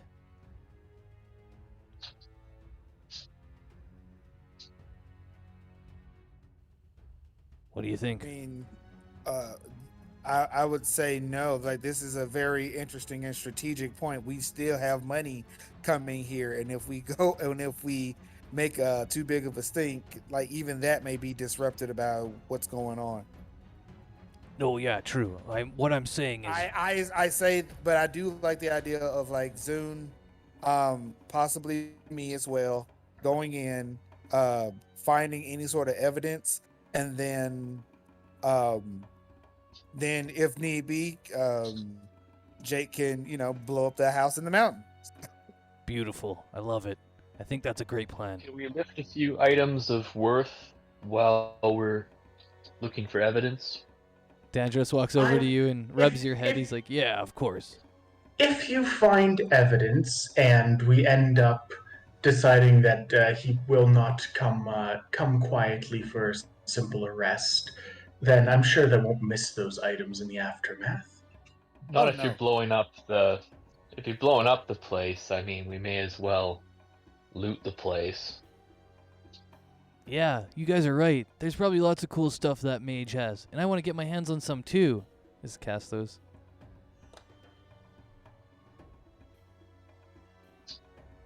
Yeah, I think this is a great plan. We'll blow him up, but before we do, we can loot his place. Yeah.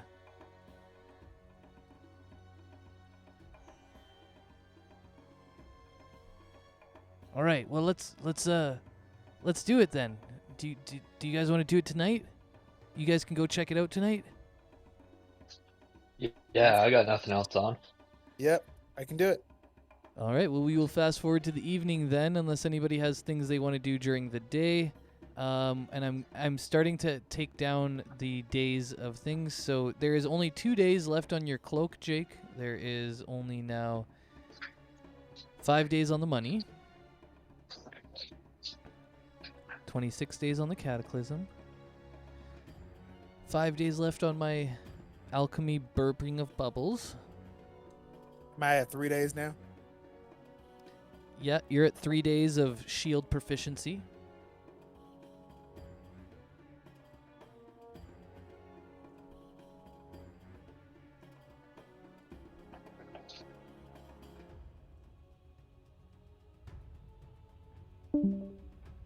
Okay.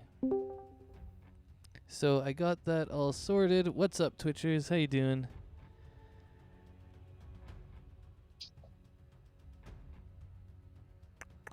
Looks like everything's good here. How long do I have on my identity that I'm crafting? Did you make a resource for it? You should have, I believe, 2 days, if I remember correctly. Yeah, 2. I think that's what I was at. I think I put it on your sheet the other day when I was looking at it. It'll be right above the abilities and attributes section. Oh yeah, yeah.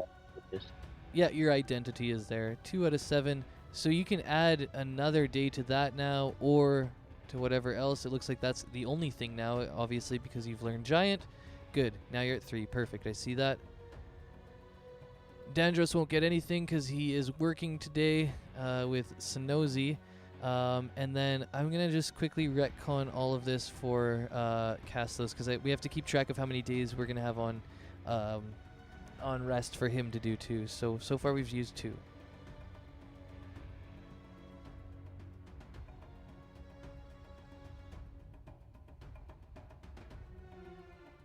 Okay.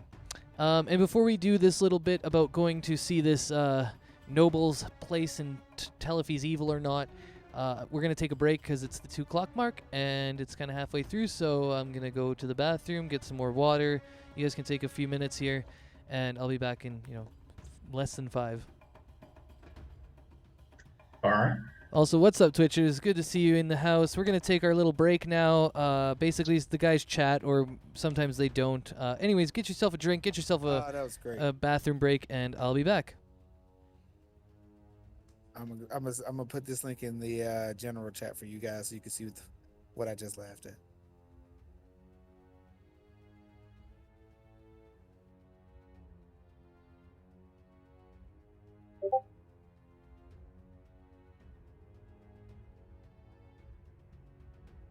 Ooh.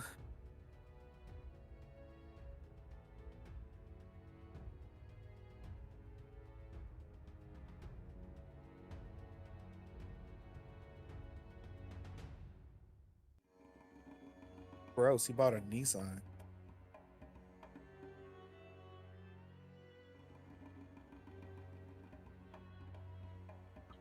Nissan makes some good cars.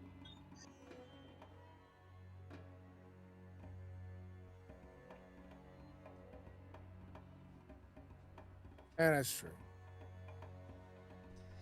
Hey, Soap Dirty in the house. What's up? I'm going to be chatting with you guys real quick while I pack a bowl, get ready for some 420, and we are going to get right back into it. Just need to have a little bit of water and stuff too, because I'm doing a lot of talking, and, you got to keep the vocal cords lubricated. Anyways, I'm going to have a quick bong hoot, legal here in Canada, marijuana, so I'm allowed to do it on stream, and hopefully you're all enjoying yourselves. Feel free to follow, like, all that kind of crap, throw biddies, throw subbies, and we'll be back for the next 2 hours here in just a couple minutes. I'm just going to chill out and get some more water after this.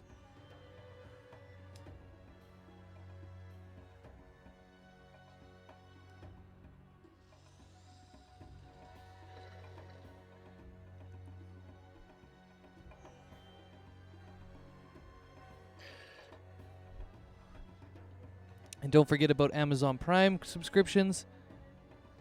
They are free to you if you already have an Amazon Prime, but they give me money, which is dope.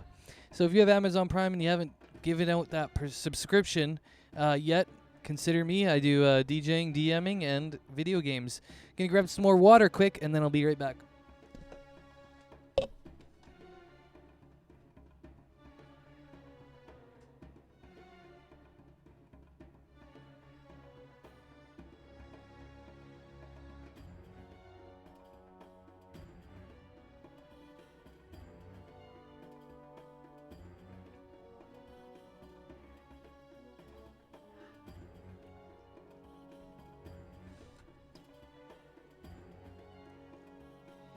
Yeah, you know it's Soap Dirty. Got to get the Verbals lube tube going. Anyways, how's the music today, actually? I didn't even check it, I don't think. Oh, we're using like the Aramaic, the Arabian music, Arabian Nights. Anyways, what's up on Discord? How we doing? Okay, Reddit. Is this what? Yeah, this is it. To impress the audience with cat-like prowess. Cool. All right, so. Brand new album coming out. It's called The Rain Just Follows Me, and it's about some of the most miserable times in my life. Sounds fun. Yeah, I was about to say, sounds like a good album. I'm back. What's up? Aren't some of the best albums written like that, though, really? Yeah, you're right. Okay, I hear Jake, I hear Sonozi. Zune, you here? That's okay. He'll be back soon, I'm sure. I just was on mute because I'm taking a piss. Fair enough. All right. That's a good time to be on mute. All right. Well, welcome back. So, we're about to leave. We've just gotten all a day of resources and training. Jake, was there anything you like to do during the day, or are you training anything? No, not really. All right. So, here we go. It's nighttime now, evening time, supper time. We've finished all of our training. Dandros is kind of tired out. Oh, that was another good day there, Sonozi. You'll have it in no time. You're getting better already.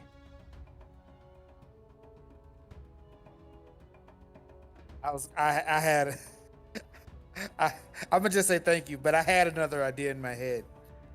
I was going to say, well, as he says that, I was gonna yell out duck and try to like Captain America the shield, like bounce it off and stuff. But I decided not to. I'm pretty good with my reflexes. I might get it, but you never know. Anyways. Dandros makes a dexterity saving throw. What? Yeah, Me. yeah. Oh no. I can interpose my shield in between it, though. I do have my shield master. It's kind of like evasion, but anyways. Yeah. Great little feat. Yeah. Well, anyways, it's about time to go check out this spot here. Do you want all of us to come, or should we just send the sneaky people, or what? I mean, Jake's gonna have to be there to destroy stuff, and I'm guessing you could be there or not. It's really up to you on that one, Dandros. If you want to, stay out of this altogether. I mean, but if you want to come, go for it. Sure. All right. Well, I'll keep an eye out on you guys. Maybe I have to get in the way of something, but hopefully not. Hopefully, All right. get in the way of arrows shooting at Jake here. Yeah, I'll take a few arrows for our buddy here, Jake. And I pat you hard on the back, Jake.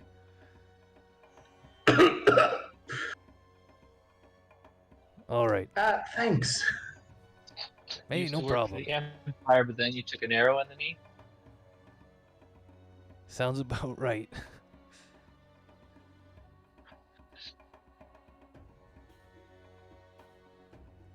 All right, time for us to walk through the city here. Dum-dum-da-dum.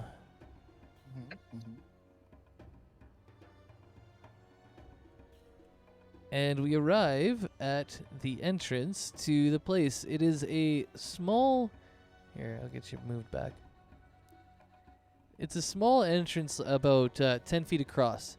And you can tell it's the entrance to the Malark Evanwin's house, whatever, carved in the stones. Because there's two guards there. And also, when you look down the hallway that is 10 feet by however deep and 10 feet tall, you notice that there's a deep amount of darkness in there. And I'm not exactly sure how everybody's dark vision is, but it is magical darkness. So I think I'm not sure if dark vision cracks that. Do you guys know? Your boy has devil sight. I wouldn't say yes. Normally it doesn't. Yeah, no, I know you got devil sight. I was just wondering about dark vision. No, that's not magical. So anyways, I think only Sonozi can see through this. And Sonozi, when you see down the hallway, you can see that there's like a stone door that sits at the end of it, and it looks like that's probably the beginning or the entrance to this place.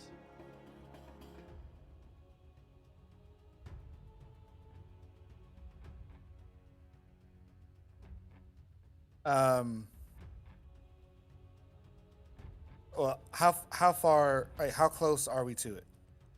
I Or would to the say guards? you're kind of like across a pretty big courtyard of stone, and then on the one side is all the houses behind you, and then across this large courtyard is just the entrance to the place. I would say you're probably about 60 feet. I'll say to the other people, hey, that's magical darkness down there. We may be getting a bit more we may be getting into something bigger than we expect. How can you, I can't see through it. How, that's crazy. How can you see through that, Sonozi? Magic. Should have guessed. All right, well, we're turning some people invisible, right? Well, here's the thing. Like, even if we turn them invisible, I don't know exactly how far that magical darkness goes or where it even leads. But if I turn them invisible, they still won't be able to see through it. Oh, okay. And I do see 2 guards, but I don't know there could be guards that are hidden out of sight as well. I guess you're right. I see the 2 guards there. I figured if we're invisible, we might be able to sneak by them. Especially Zune with his sneaky boots. Yeah. But you said the entrance is only 10 feet wide? Yeah. Well, yeah. Yeah, it looks about 10 feet wide there, yeah. Damn it. I didn't think that I would have to kill him.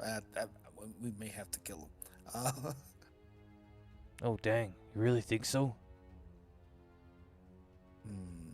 I'm trying to think of a way to, like, we could try to sneak past them, but even if Zune sneaks past him, he's not going to be able to see through that darkness.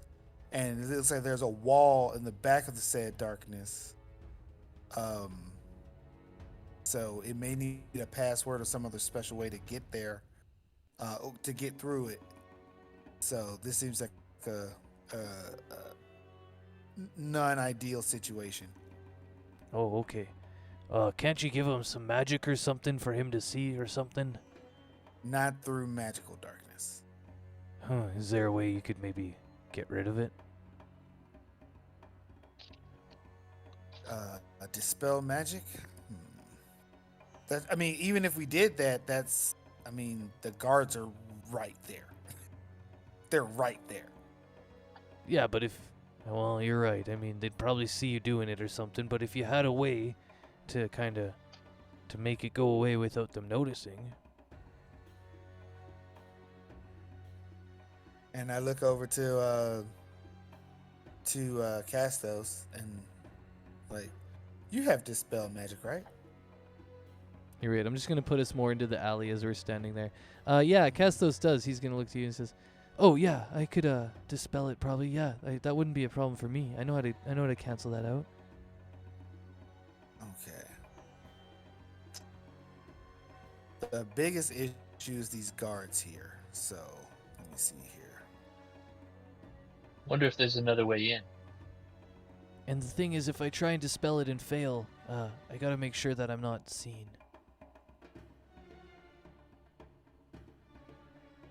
Yeah, maybe there's another way in. Okay. What do we see? Because I remember the 10-foot pathway and all, but what about what's around it? Like, do we see a giant house? No. So it's carved into stone into like a cliff that rises out, like a giant rock that rises out of the ground all around here. I can even Okay. all around this area is sort of like the rising of this rock, and Okay. and then the rock juts out above the rest of the town. As the rest of the town moves down towards the bay and goes downhill, this is one of the outcroppings that sort of stays level. And, well, I'll give it to you because you guys would get this. While you were walking up from Dog Pass here, you could see that there were windows on the front of it that look out over towards the bay northward. And that those windows were kind of up really high on a cliff about 50 feet in the air. And then that cliff is kind of like circular and carved out of, and that's what the home is carved into.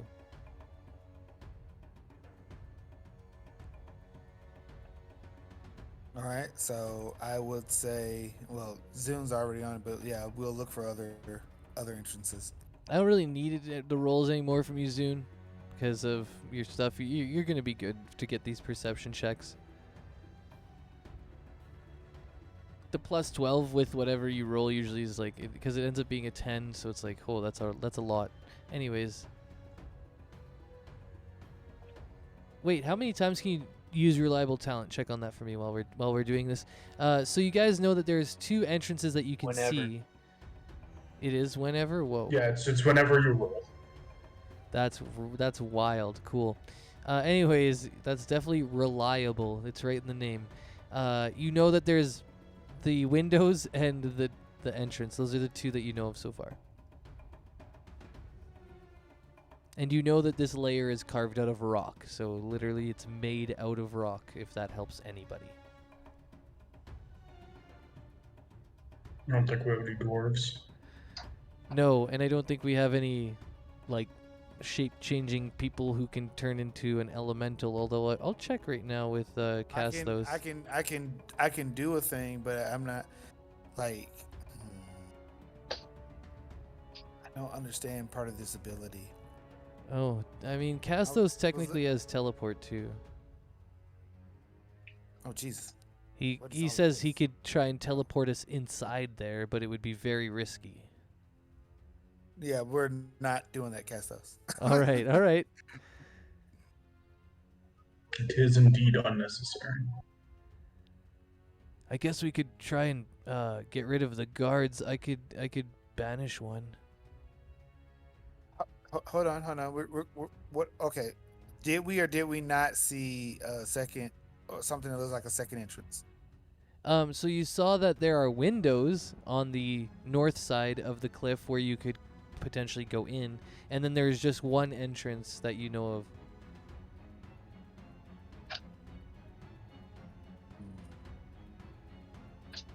Kind of like the windows are the back door and this is the front door. But the windows aren't a real door. I mean, I would go peer into the window, but if it's all magical darkness in there, I don't know how helpful that would be. So the windows are up on a cliff 50 feet in the stone cliff, and they're on the entrance that you're looking at is on the south side, and the windows are on the north side. And if you want to go see them, you'd have to go up the 50 feet too, just to make sure. Can I send Juniper up there to the as a raven? Sure. I'm gonna send Yep. I'm gonna send the raven. All right. So now she can see through magical darkness too, can't she? I'm just thinking about that. I'm like, yeah, she's got to have it too.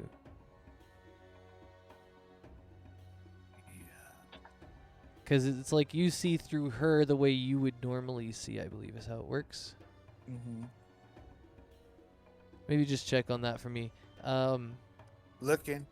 Yeah, I know. I'm like, oh crap, I should know that already. And my gut feeling is that it's not her seeing it, it's you looking through. Ay caramba, that's a warlock thing, right? I'm looking. Give me a second. There's multiple Yep, areas. no where problem. this could be.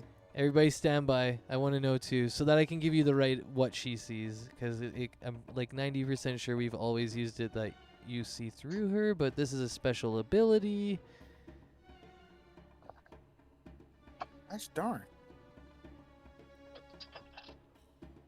Oh, okay. And it would be on this my spells. Okay.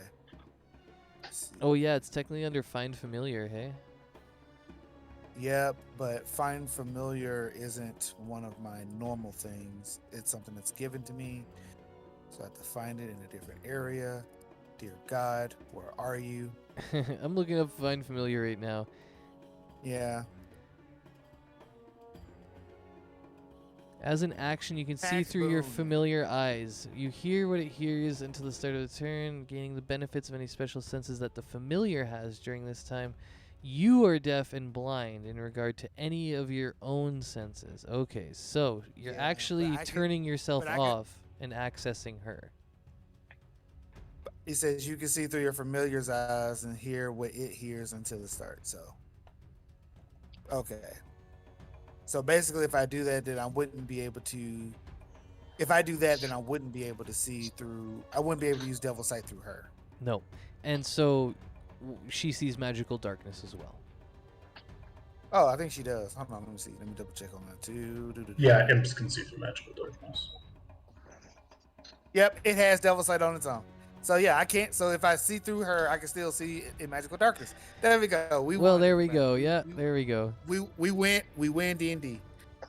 We figured all the rules and we figured it out. And okay, so inside you can see. Well, go ahead and roll me perception though, just because now we know we use hers. My perception or what? My perception? Because I'm looking. No, I think it's her perception. It's all on her, so she's got to have it. And I think it's the crow's perception technically. Unless what form is she still in her crow Well, form? shapeshifted creatures keep their mental stats, so and wisdom. Perception is a wisdom check. Oh yeah, she shape changes on her own. We don't go to a different page. That's right. So you can just roll it right off of his skills there.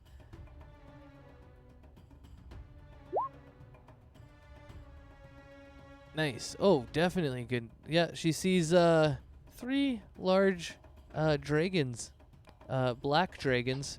They are all adult, and they are all talking to this guy. 1 second.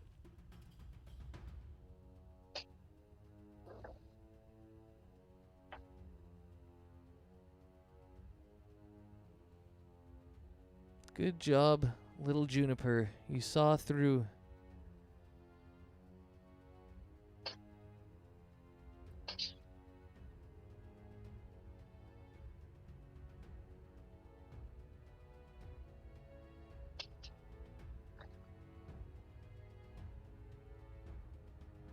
All right. All 3 of them are kind of surrounded, and their backs are to the window. So I'll actually put them in the right order.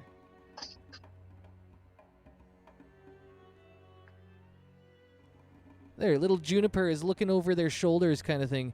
And she can see all 3 of them and Malark, and they're all discussing something in depth.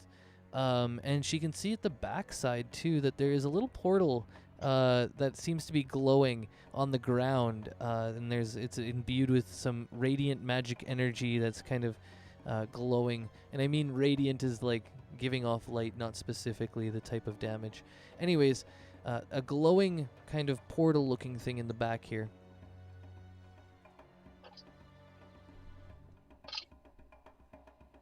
Okay. Guys, I mean, well, first of all, out of character, I'm gonna be like, okay, so they're talking to Jesus. Okay, cool. They're talking to evil Jesus. I knew somebody was gonna call him Evil Jesus. I was like, he looks so much like Jesus. I was like, whatever, let's make him evil. So. Well, I guess you don't know he's evil yet, but I mean, 3 black dragons. Anyways, keep going. Yeah. Let's be honest. Yeah, let's metagame So, a little bit. Okay. I'll tell the guy. So I'm looking into this window. First of all, is the window magical darkness? No, the magical darkness is inside of the actual place. The windows are normal, but once you're inside, the darkness is inside. Okay, so yeah, inside of the inside of this is magical darkness, and there seems to be. I'm guessing this is even wind, and he seems to be speaking with 3 black dragons inside of this area. 3 black dragons. Like I said, we may have gotten ourselves into something a little bit more dangerous than expected, and I mean, I mean, this is kind of proof that he is working with draconians. Like he's communing with 3 black dragons and they're not eating him. Well, that is true, but that only proves that he's working with dragons, not draconians, right? I guess you're true, Yes. really. We don't know what their Yeah. intentions are yet, but it seems a little odd that he's there with some dragons. Is there? Oh, can I hear what they're saying? No. Okay. But like, can I hear them because it's too far away, or does it sound like they're like or does it seem like they are speaking, but they aren't? The glass making is sound? super thick, so it's just not happening. Plus, like the wind and everything around, it's just like you can't hear through it, and then there's other noises around too. Okay. All you hear is the din of the city in the background. All right. So, what do you guys want to do from this point? I'll quickly throw a sending at the Reeve and and say to him, make sure I got the guy's name right. There we go. Hey, Reeve, is there any flaws against Malark Evanwind communing with dragons in his house? Or 3 of Dragons? them? That sounds ridiculous. Where are you?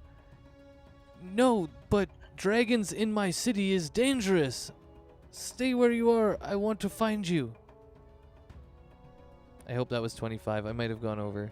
It's fine. I'm not counting. I just keep it really concise. Exactly. So his reply is he's very worried and he's on his way and he told you to stay where you are. All right. What did the Reeves say? Well, he says it's not a usually a good thing for there to be dragons in the city. Yeah, he had the same feelings I did about this.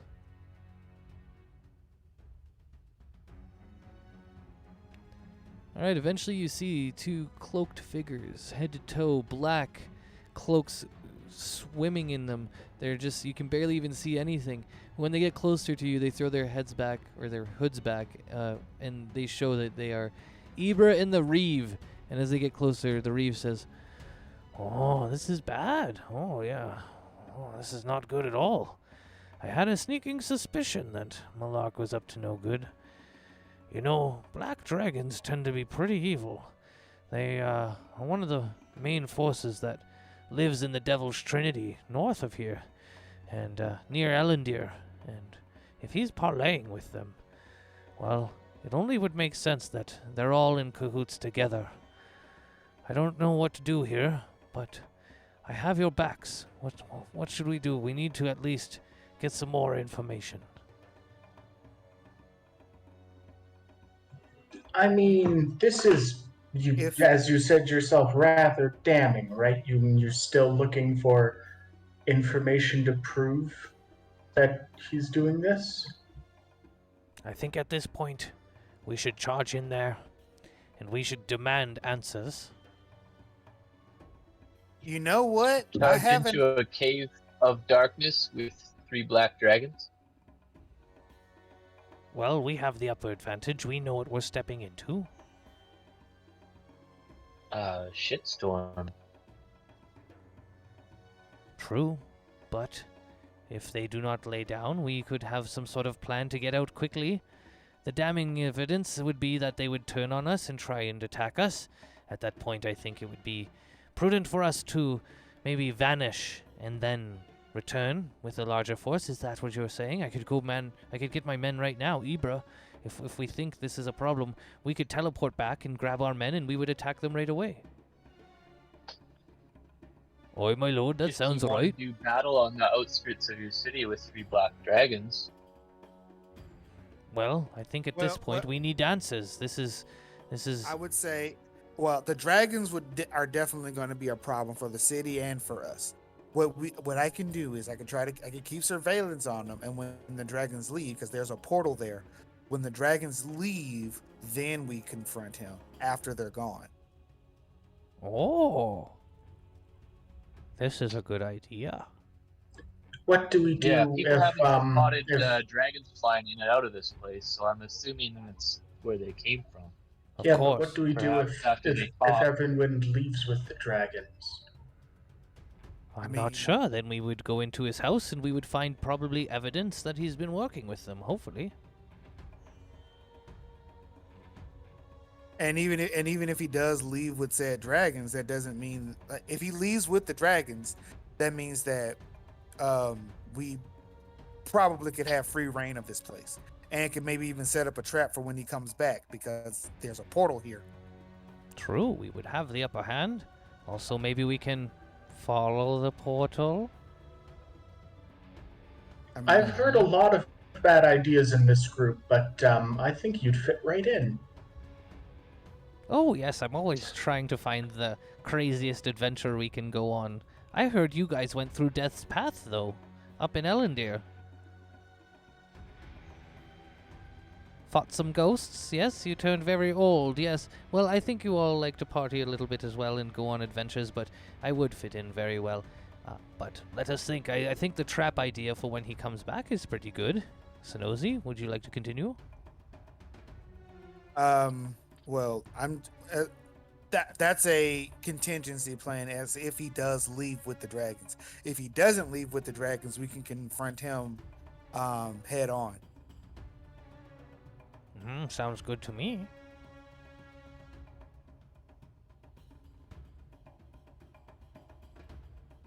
Yep, that's fun. All right, we'll wait him out. We'll sweat it out. Okay. And Juniper stays there, keeps an eye on them, and after 30 minutes, the dragons go into the portal. Bloop, bloop, bloop. And disappear. Is that the sound the portal makes? Yeah, it's like wet.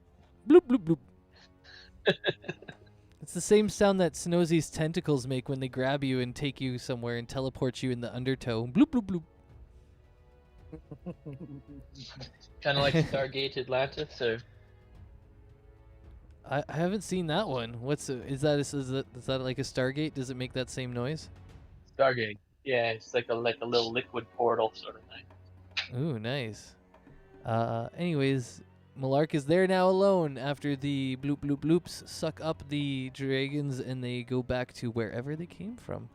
And now the portal is no longer glowing, and Malark is just standing there, and he walks over to a small kind of aquarium, and it has a shark in it, and he's just kind of looking at his shark and thinking. He's got that expression on his face that his token has where he's deep in thought.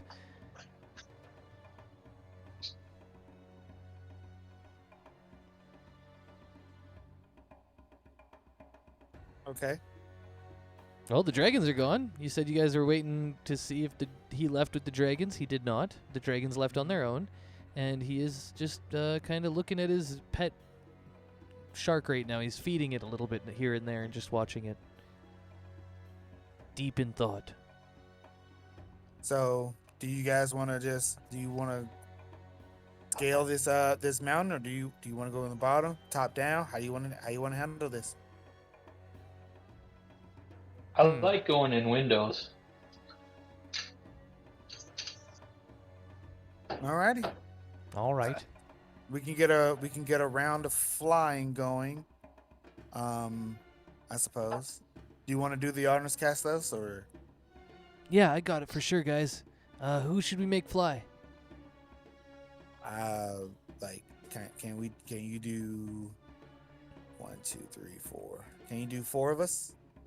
I can do 1, 2, 3, 4. Yeah, I can do 4 of us. Yeah. And then, well, it feels like we may get into a combat encounter, and I don't want to put him in a combat encounter, and he's not here to do his control his character. So how you wanna do that? Well, I mean, we've done that Like, before, the and man he's was okay talking with it. dragons. Okay. But also, if you don't want to do that, that's fine. We don't have to try and combat this guy at all. But yeah, I think he's okay with that. Oh, okay. Well, yeah, and we have the Reeve here. Well, the Reeve is just about to say something. He says, "All right, well, listen. I know you're going in and that we've seen him with some dragons, but it's still not damning enough evidence for me to be here. I'm going to hide in the little shadows in the back here. And, well, if something pops off or some sort of fight happens, potentially you could maybe send me a message and we can come storming in." I like how the Reeve says pops off. That's Oh, yes, things are always popping off with you crazy adventurers. Dude that's great. brought 3 black dragons into his city, and he's still unconvinced. The reason I'm unconvinced, young halfling, is because those dragons are allowed to have their neutrality. We have signed a treaty with the dragons. Don't you understand? That's why they don't attack us. We need to maintain our neutrality and our lawfulness. Ah! Okay, calm down. All right, I'm calm now. Ibra, All right, thank pat me on the back. Calm me.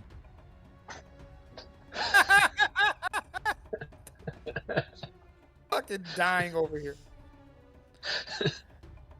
All right, we'll be over here.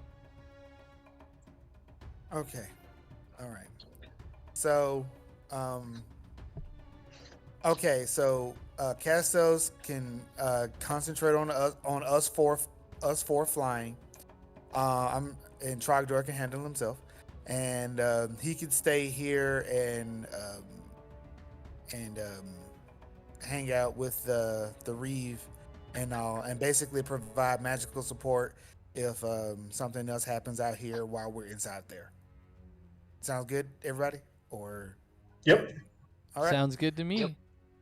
I'm just checking on like fly how far it goes. I think you can fly away, can't you? Yeah, no limit. All right. Perfect. Slick. Okay, he is going to burn. Castos is going to burn his slot now. He burns the 7th level so that he can get 4 of you, which was what we wanted, right? Yes. All right, we've got Zune going, flying. Here, fly team, go up by Zune. Who's all going? Dandros too? Are we flying in Yeah. through the windows? I forgot the plan. Yeah, I was just gonna fly. And fuck those windows up and just and we was gonna fucking go in. Like, hey, we need to talk now. Okay, I've got the 1, 2, 3, 4, and the birds can fly. Yeah, this is us. All right, so we're all just gonna crash in, right? We're just gonna fly right through these windows, and we're gonna smash them, and we're gonna go in, right? You're gonna handle the smashing, and me and Jake will handle the talking. All right, I'll definitely handle some smashing. Okay, let's go ahead and do some smashing. I have a little alternate thing here. Could we perhaps subdue these guards and get some information about what's been going on? Who's Oh. to say that Do you they think even- they'll know anything? We could, but Well, yeah, they're not even inside the magical darkness. all they're gonna tell us is probably that he's weird, that he hangs out inside his place all day, that they don't know what's going Okay, on. so just guard the door. Yeah. I think. I mean, maybe they actually are friends with Malark. Maybe they hang out and have beers, and they know all about his little schemes here with the black dragons. You never know. Also, the Reeve is right here. He's not even comfortable for us like just murdering him. I thought he was gonna be like, hey, just start murdering their guards. I didn't say murder, I said subdue. I think he wants to investigate them. I think I was picking up your subtext. That wasn't there. Like, for me, I feel like Zune subdue is murdered them ruthlessly. But That's fair. I was wrong this time. I apologize. Most times that's what he means. Well, if it happens, it happens. Okay, there we go. Yeah, that's what I was thinking too. He's like, well, once we have the information, you know, they know our faces, blah, blah, blah, and then Zune's killing people again. Well, we could always just bind him and toss him to the reef to lock up. True, if they know anything. Actually, hey, maybe we should get, They probably don't, but you know, they probably don't. I don't know. What do you think we should do it? I think the investigating the guards will end up not giving us anything.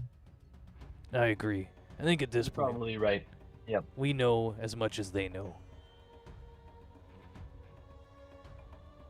Well, does anybody have a quick and easy way to break glass, or should I just fucking smash it?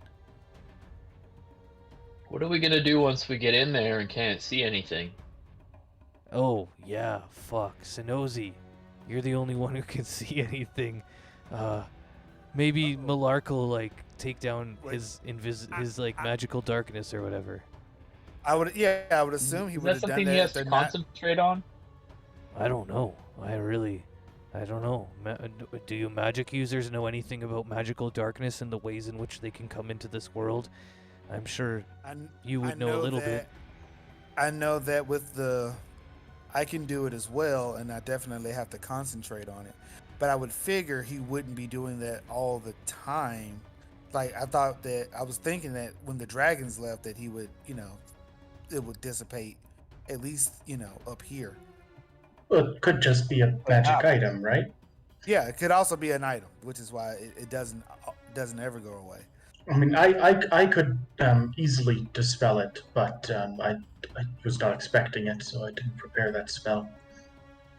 I'm wondering if we could wait a few minutes and see if it dissipates. If he just wanted the magical darkness for the meeting with the dragons. Okay. So that nobody saw dragons show up.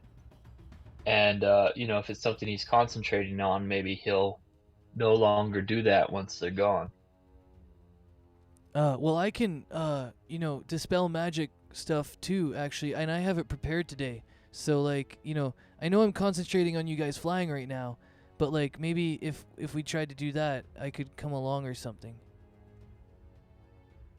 Let's cast those. Suppose we're foregoing the element of surprise anyway. What was that?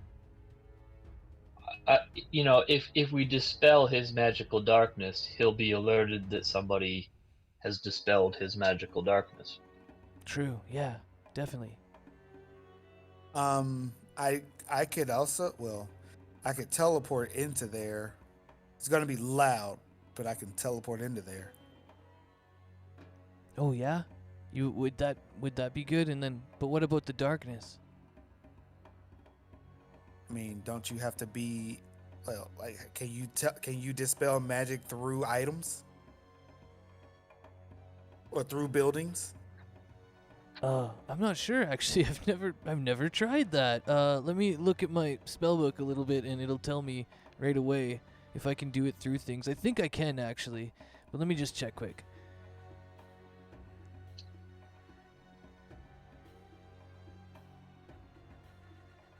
Yeah, I think it just has to be within range, like it just emanates from my body and it goes to anybody or creature or object in range.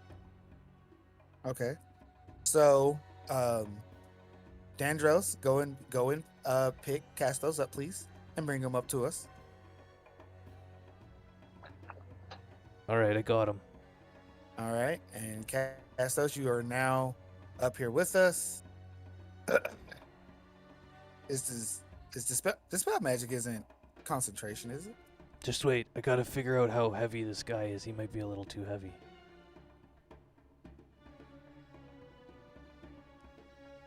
Oh no, he's... I don't have anything on me. What am I talking about? Anyways. Yeah, I can carry him. So just to be clear, we're carrying him while I'm flying and he's concentrating on it, right? Yes. All right, it works. It's within the capacity of my own strength of Dandros, so it's fine.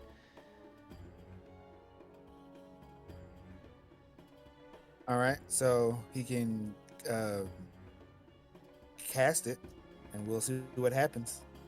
All right, you guys are all ready for this? You're ready to? We're gonna carry him up there. We're gonna shoot out the darkness, and then we're gonna jump this guy. Do you guys have any tricks for when we get up there? Like, what are you magic users gonna do? Are we just gonna restrain him and talk to him, or are we like that's what we want to do, right? Well, I can stop him from casting magic. I mean, I could just put up an anti-magic sphere and jump down on him. Perfect. And then I can make sure that once we get in close, that he can't move his hands or anything like that. So. All right, well, let's go ahead. Maybe I'll stick a sock into his mouth, too, to shut him up. Either way, are we all ready? I'm ready. Does this Sure. window open, or is it? Do we have to smash the window? Oh, I'm smashing the window. I think that was the consensus here. I mean, hopefully I can smash it. You know, maybe I can't. I don't know. But I was just going to go there and smash it with my longsword. Does anybody have a better idea, though? No, go for I it. can teleport, and it may when I teleport, it may blow out that window anyway. But that's using a spell slot. However you want to do it, buddy. Just give me a standby, actually, as I'm playing Castos today as well, because our buddy's not here. But I think Castos, he's got an idea. So once he can see a place, he can teleport you guys there, right? That's the understanding I have about things. Well, yeah. But he has to get rid of the magical darkness. Yeah, so what would happen is he would be concentrating on fly, he would cast Dispel Magic, he would get rid of the darkness, and then he would drop his concentration from fly to concentrate on teleport. Oh, it's not even concentration. You guys would still be Yeah, it's flying not when you get there. Okay. Yeah. And then he would just teleport to the spot where inside. So I think he can Okay. magic chain this, if that makes sense. Magic chain. Wizard shit. So yeah, fly, dispel magic, take that one down. He's down to 3 out of those. Or no, he's down to that's right, 3. And he's lost his 7th level because he did that to you. So he's actually gonna have to use his 8th level spell slot to teleport everybody, but that's okay. Yeah. So this is how it's gonna look. Also poof in. What's that?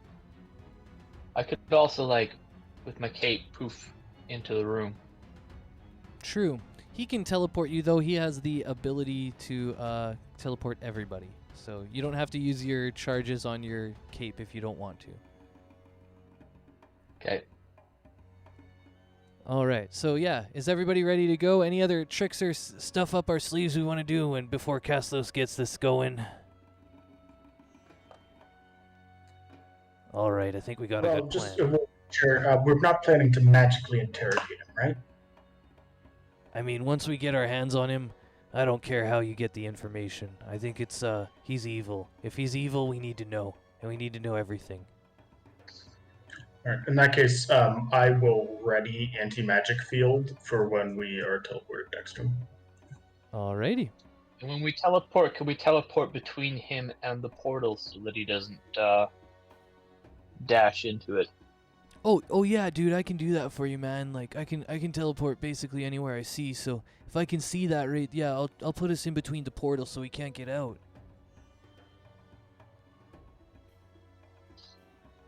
All right, guys, I think I'm ready. All right, let's go. That sounds like a good plan. Wait, I'm getting you lined up. I'm gonna take you to a new sheet. Oh, I see. The interior.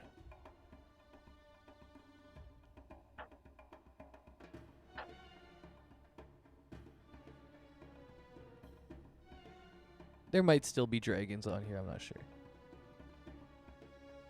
Not from what I can see. They're here, but they're hidden. And now they are gone, because you waited. Good smart moves. You guys didn't just charge in and start fighting dragons. That's you could have, though. It would have been interesting. All right, that's his little thingy dingy.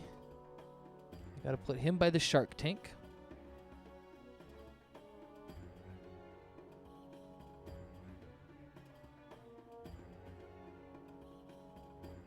There he is, over in the bottom left, looking at his little sharky poos. He actually has his back turned to you, technically. And we get poofed within 10 feet of him, don't we? Kaslos or Zune was saying that we should be within the area that would be able to stop him from getting to this portal, and this is the portal over here. But if we go right here, then we're still between him and the portal. Boom! I like that. Let's do it. All right. And as long as within 10 feet, then yes, my prepared action will go off, which is anti-magic field. And can I poof behind Dandros? Yeah, you're hidden behind me. We'll just get Kaslos to like poof us like there. Sonozi, do you want to back up a bit, or do you want to be in a different spot? I definitely want to back up some. Okay, I think Well, we all have to be within 5 feet of Castos because he's got to touch us. that's what I was gonna say. Yeah, like you prepare anti-magic field. I do not need to be in that. Yeah, so Castos can be like right behind me, and then Zoom can be one behind that, and then as soon as we poof, he takes 5 foot, takes a step back. Well, I can occupy the same space as a larger character. Oh, sorry, Sonozi. So, Sonozi, you're fine to move out. I'll say that it was your plan when you get poofed in. It's going to take Malark a second to notice it, right? He doesn't notice it immediately. And you're able to close that 5-foot gap or whatever between the anti-magic field and him so that you are outside of it now. Kaslos is going to do the same thing, following your lead. He's like, oh, yeah, crap. He kind of like reacts to it and just kind of does a dodge roll out, like a somersault out, and then he stands up and turns around. And now I think we're all good. I'm just going to take Trogdor back and put him on Zune. Yeah. So, you're all there. You've cast the anti-magic field, and Malark spins around, noticing that something feels off, and he can sense you guys, and he turns and he says, "What the hell? What are all you doing here?" Hi, you're under arrest. You have the right to remain silent. He attempts to grab your throat, and nothing happens. But it's like not like grab your throat physically, like he does like the force grab, you know what I mean? And nothing happens. And he just like Vader attempts style. he tries to do the Vader thing, and he looks at his hands and he says, "What the hell is going on?" And I'll say, hey, calm down. It's better if you just go with us for right now. We're not trying to harm you. No, we are trying to harm you. At this point, Dandros is just okay. gonna grab him. Like, yeah, grab him, Dandros. So, would you like to tell us about those dragons? What do you mean dragons? I don't know anything about any dragons. We definitely saw the dragons. It was 3 of them. Don't. Zune, you're pretty good with a dagger, right? How about every time he lies, you stab him? You'd enjoy that, wouldn't you? I mean, I would enjoy that, but I'm right now just hiding behind Dandros. Oh, it's okay, Zune. I don't think you need to hide anymore, bud. You do not. I think we got him under control. Yeah, okay, well, shit, sorry. I mean, I didn't even remember you're there, but, yeah, maybe go hide behind someone else or something. Sorry, Zune. I think we forgot you were there. In that case... That was my plan. Wait, do you want to help with this investigation, though? I think Jake actually had a good point there. Like you're pretty scary. You got good knives. This guy, he's trying to lie to us, obviously, like an idiot. You're not that heavily affected by an anti-magic field. Yeah, I've seen you use magic, Right. but, you don't use it a lot. Every time you lie, I'm gonna poke you. Oh, okay. Yeah, listen. So, hello, what can you tell us about those dragons? Where's the authorities? You guys aren't the authorities. I mean, why would I? Yeah, we are. Oh, We're well, here under orders from the Reeve. the Reeve, hey? That old fool Cadence.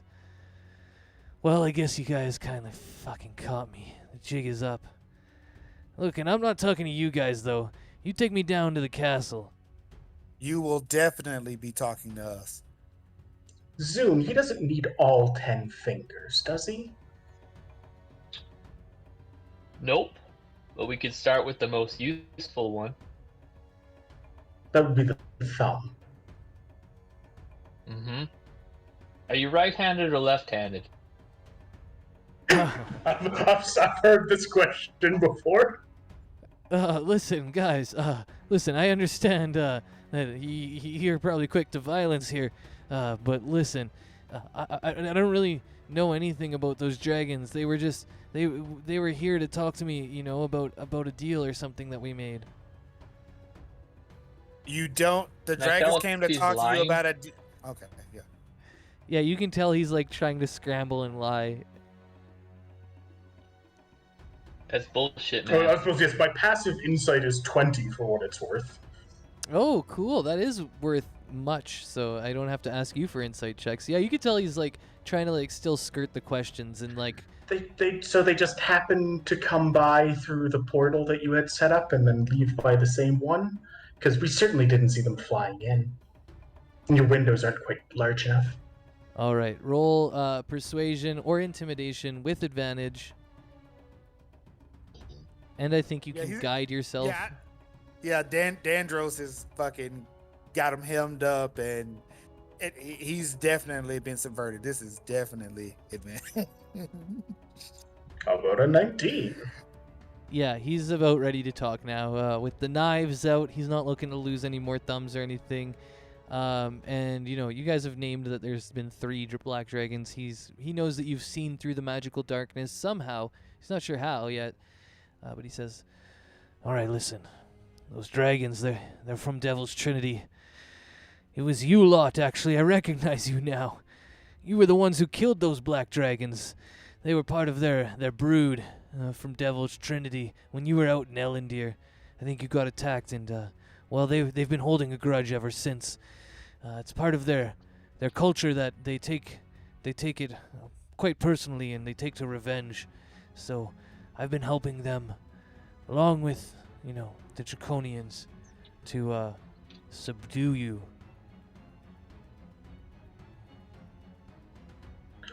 Right. All right, well, I think that's all we need, folks. Wait! Whoa, What are you gonna do? What? You're gonna take me to the castle, right? Does everybody want to take him to the castle? Why does he seem so enthralled with going to the castle? Well, because the Reeve will let him off because it's more politically savvy in this situation to do so. Why did the dragons come to you with this? Well, you know, I had connections with Lusta, the Magefoot, the noble in Elendil, who you have now shamed with your, you know, exposing of his dealings. It was through that connection that the dragons eventually found me.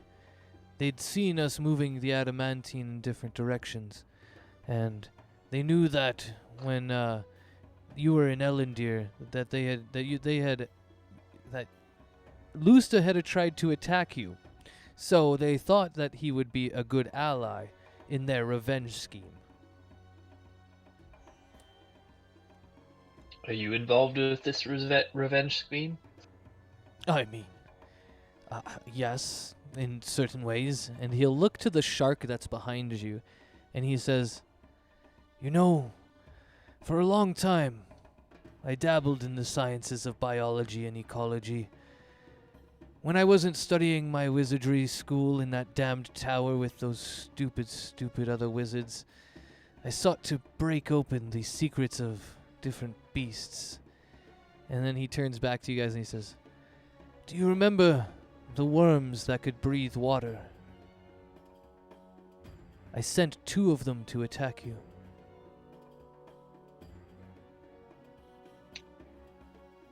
You know, you're not very good at this biology stuff.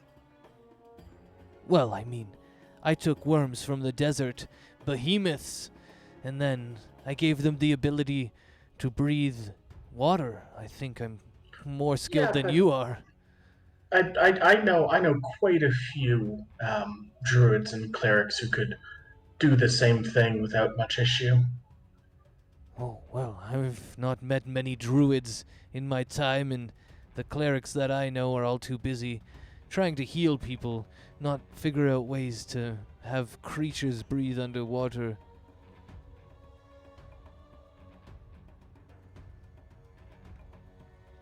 In any Did you case, make us breathe underwater? there's not many clerics amongst the Draconians anyways. I So mean, why, I could why are try you and make you working- breathe underwater, but I'm not sure if it would work. It took many years of testing to make these modifications.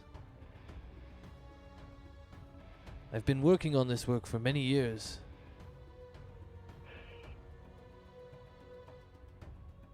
why are you working with the Draconians? Well, if you've met my nephew, my grandson Wit, then you would understand that my house is dying with me. Wit is too young and too naive to carry on the name. He will be swallowed in the world of business. He's nothing but a joking charlatan. And I have to say that I've made a special bond with a certain god who has given us favor. And it is to that god that I was hoping he would save my noble house, even if it meant potentially destroying the world. However, I knew that there would be another way to potentially gain immortality through this. And so, I decided that it was for my own sake and for the sake of my own house that I should join this god and try to reshape the world in my own view. Was this god Takesis? Huh. So you know of Takesis? No, this was a long time ago, long before the Draconians and their Takesis came to our lands. My house has been in shambles for a while. That is why I reached out to Lusta to try and make him understand that we needed to find new ways to make money, to gain our own riches and fortunes, and to secure ourselves as the most powerful houses of the nobles. It was only a coincidence that the Draconians came along at the right time with their god Tiamat, or Takesis as you call her, the dragon nightmare. But it seems that even Takesis has fallen out of favor amongst the Draconians, as they were not able to secure her gems. I've heard that you possess them now, if you haven't played the key lapdog position of the Empire and given it to Mr. Oleander already. Oleander. We're no lapdogs. The Reeve. Oh, Oh, so you still possess them? Yep. Interesting. Such power for such meager individuals.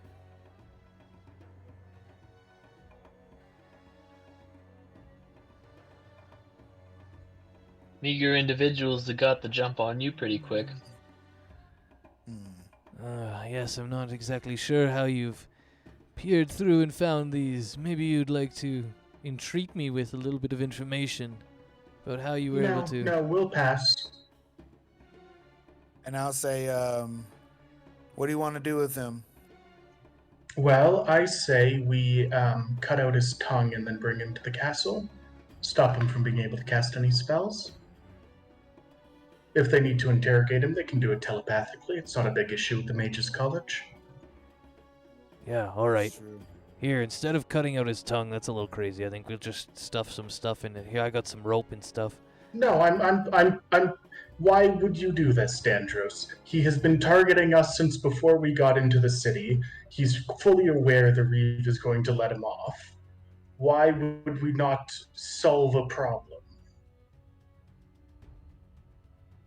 All right, I guess you're right. Listen, my friend here, Zune, he's gonna do something to you. He's gonna take away your powers, essentially, because you'll never be able to speak again properly.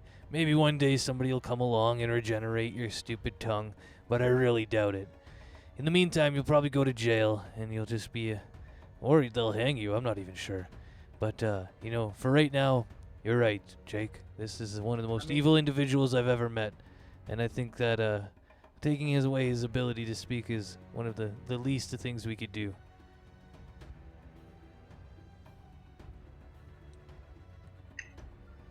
And you're not gonna give me on my high roll, by the way. Oh, no. Sorry, it's not how it works. Should be how it works. And I'm saying, yeah, this guy is Should be. He's actively conspiring with the Draconians. He's been targeting us specifically in murder attempts, and he's communing with dragons as well, also to kill us. Yeah, I feel like we should bring him to the Reeve so they can get the information directly from him, and then we should definitely murder him. Yeah, I'd be into that. I'm not exactly sure if the Reeve could handle somebody like this. He was already sounding kind of scared of him. So, This noble family of yours, do they have any funds to try to pay us off? I mean, of course, one of the richest families. I mean, we're not the richest, but we're one of the richest. And interestingly, earlier you said you were in decline. I wonder where that is.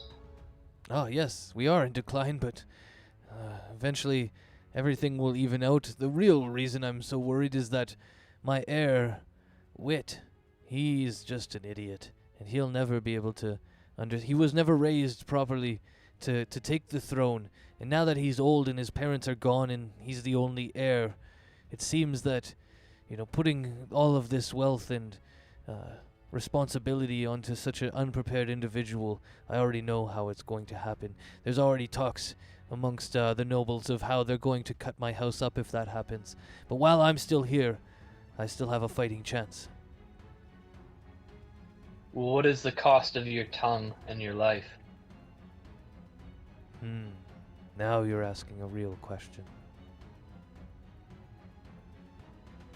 Is it really gold you seek? It's gold I seek. All right, well, I'm sure I could pay you an exorbitant amount.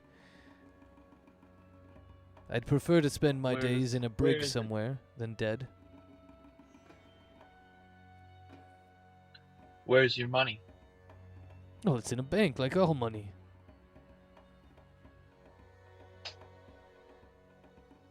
Could you write withdrawal Right as a form? check. Oh my god. I mean, I could write you a bank note if that's what you desire. That's what I desire. So to be clear, you'll take me to the authorities and give me proper, lawful due process. And he's looking at all of you very distinctly, and then he says, if I write you a check, and it's for a good amount, right? Right. All right. Well, since you are in the driver's seat, what are you? Nice. One sec. He is looking around and trying to gain a little bit of, insight to it. Oh, wow. He nat fails. He believes you 100%. Cool. So he's like, yes, you can set the terms of how much money are you looking for exactly? I'm not exactly sure what I have in my personal account or anything. I'm sure you have records around here somewhere. Yes, much of my money is tied up in business dealings as well. My net worth is not really, you know, it's not all liquidatable at this moment. Let's say 80% of your personal account. Okay, this is how it's going to work. You're going to roll persuasion with advantage or intimidation with advantage. Then I'm going to roll a... how much? He's pretty rich. A D10. He's got 10 grand in there. So we'll see. But you'll roll your persuasion first. So roll your persuasion / intimidation. This is... Oh, it's doing the thing again, not giving All my me the... advantage rolls are showing up that way. Whenever I do the input value and put advantage, it just shows up. Huh, that's really weird. Just roll normal advantage and just roll it twice for me. Just roll 2 normal rolls next time, if that works. And that's perception. We've had a couple of those. Oh yeah, I could just take the 5 out of it. That's fine. Yeah, no, that's good. Hey, it's the exact same thing. That's that one, so I re-roll on that one. Oh yeah, I guess. Okay. Whoa, and then it Wow. is... Whoa. No. Remember that a 1 through 9 is always a 17 for him. Oh yeah, that's right. That's the yeah, okay. Cuz it just changes it to the 10 and then this, yeah, the mods. All right. Well, you're persuading him enough. So, he said, you said 80%? Oh, well, he's not going to argue for 90, so he's actually going to... Yeah, he's down to give you 80% of what's in his stuff right now, which is 8,000 gold.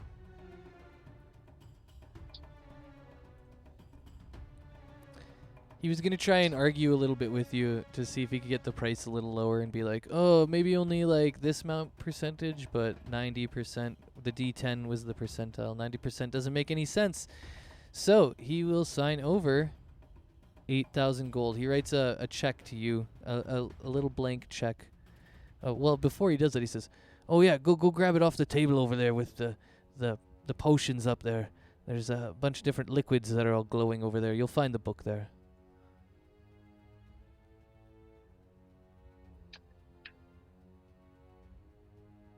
Are there any traps over there? Oh, roll a perception. Nope, there are no traps, and you notice that the vials or whatever, decanters, anyways, those types of like alchemy equipment, jars and vials, are filled with 2 distinct liquids. One is glowing blue and one is glowing green. Okay, so I go get the papers he needs. All right, and he signs you a check over, and he says, "Oh, you'll just have to take that down to the main bank in the old square there, the old district. You'll be able to find it." And, well, there you go. So, time to take me to the castle, right? Many thanks. And I pull out my dagger. Oh, what are you doing? Wait, you said you'd take me to the castle. I believed you. Is this a We're joke? taking you to the castle. Oh, okay, good. Your little friend there scared me for a moment. We just have a little business to do before we take you to the castle. That was the price of your life, not the price for your tongue. What do you mean? I thought it was both. You should have read the contract closer, I'm afraid. All right, well, are you going to cut out his tongue there, Zune? Yes. And definitely have Dandros restrain him with like rope. I'm not sure if you've been through that. Oh, yeah, Like, he's actually Well, restrained. he's been fully restrained. Okay. Yeah, Dandros has got him. Is the magic field down?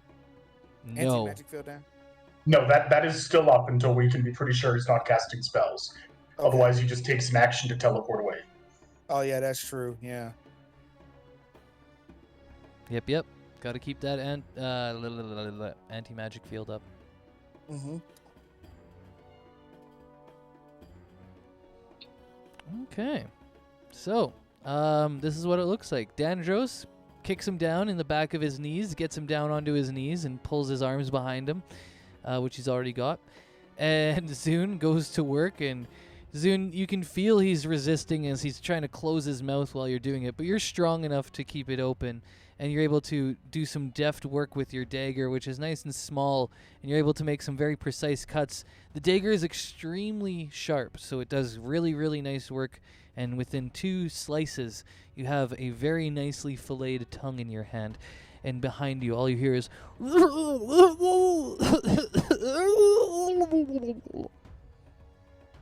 All right. Once it's been done, I will take down the anti-magic field and I'll throw a healing spell on him so he doesn't die of blood loss. All right. The blood kind was of nice of you. stops dripping down his chin, and you can hear it, the kind of mumbling and crying.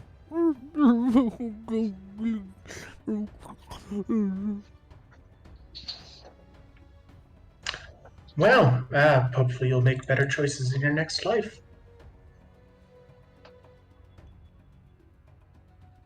Do they So- believe in reincarnation at the Temple of Peace? Well, all souls head to be judged, and you either are put into the fields of Elysium or the Nine Hells, or if you have not accrued enough good or terrible deeds in your life, then you are eventually your soul is eventually repurposed in limbo. Wow, that sounds pretty cool there, Jake. That was pretty good. Well, let's hope that either he goes to the Nine I know a little Hells. bit about this religion stuff. Yeah, I don't really know much, but now I know more, so that's good. All right, wait. So, Are we gonna take him to the castle, or should we just shank him? Oh no, we'll take him to the castle, but we'll let him wallow in self-misery a little while we loot his lab and destroy this portal, I think. I'm down for looting. All right, yeah, let's get looting. I'll hold on to him. You guys tell me what you find. And I have a little sheet for that. And I will try to destroy this portal. Ooh, okay. Please tell me how and Can we with see what. where it goes to? You could potentially try. Yeah, we could. I mean, I suppose we could. No, Castos doesn't have a 7th level spell slot left, does he? No, he burned 7 and 8, so he's got no high levels. He's only got 6. What are So you trying to do here? theoretically, Castos could walk through and instantly teleport away. I could do that as well with Word of Recall to just have a look at the other side, but there's also a chance that you go there and you just get killed. Yeah, you could be teleporting into a lair full of dozens of black dragons. Yeah, and as long as if one of them is aware enough to counterspell you, then that is the end of one of our party members. That We sounds a could bit just too do- risky. I don't know. We could just do the destruction.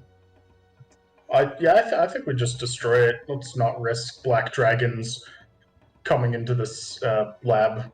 So is this etched into the ground or painted? It is etched runically into the ground, and it is glowing. And then you can see that that the interior part is kind of got this painted with chalk and incense and stuff image. It's a symbol of the broken scales, which you guys have now seen at the temple at the Draconian Secret Base on the hung wizard in town when you first got here, and now you're seeing it for a third time here in this circle here. All right, so I think we'll borrow Dandros's +1 longsword. Maybe he's got a +2. I can't remember at this point. And we'll destroy a few of the rooms before trying to use Dispel Magic to fully remove it. Nice. Sounds good. I was gonna say, do you think it would be better to use one of my elementals for that?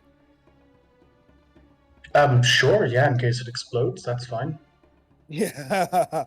Okay. Sounds like a good idea, yeah. I'll conjure the Jorn. All right, I will bring it here. And that's the weird aberration thing, right? It's got like the mouth and three like mouth on top of its head and 3 arms. Yep, I remember him. This guy. Oops, this guy right here, right? Yep. Mouth on the top of the head, 3 arms. Yep. And we'll have him tear it all apart and. All right, he starts beating on the stone. I'm just gonna go look it up. Like, what is his stats like? What is his sheet like? Like I can send you the page, or do you want me to like send you the picture? I'm thinking about his page because I want to know if he can. Yeah, I got it right here though. Don't worry. Okay. Just takes a couple seconds. Oh, it's not loading very fast. Earth glide, stone camouflage, treasure sense. See, this is the things that I was wondering about. He's got lots of weird features. So he burrows through the unworked stone. But it has to be non-magical. And these are stone tiles, right? Which Yeah, makes so it he'll worse. go underneath and kind of rip them all up and break them. Cool. Stone camouflage, so he looks like stone, and treasure sense. Someone can pinpoint by scent locations of precious metals or stones, such as coins and gems, within 60 feet.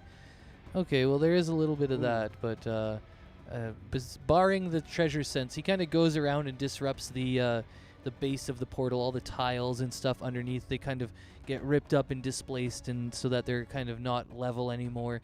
And they're all like broken up a little bit. You can see the inscriptions still glow a little bit, but they're really like disturbed. And in the parts where the tiles don't meet anymore, there's sort of like this arcane blue weave that tries to make the portal look like it's trying to heal itself or repair itself in some sort of way.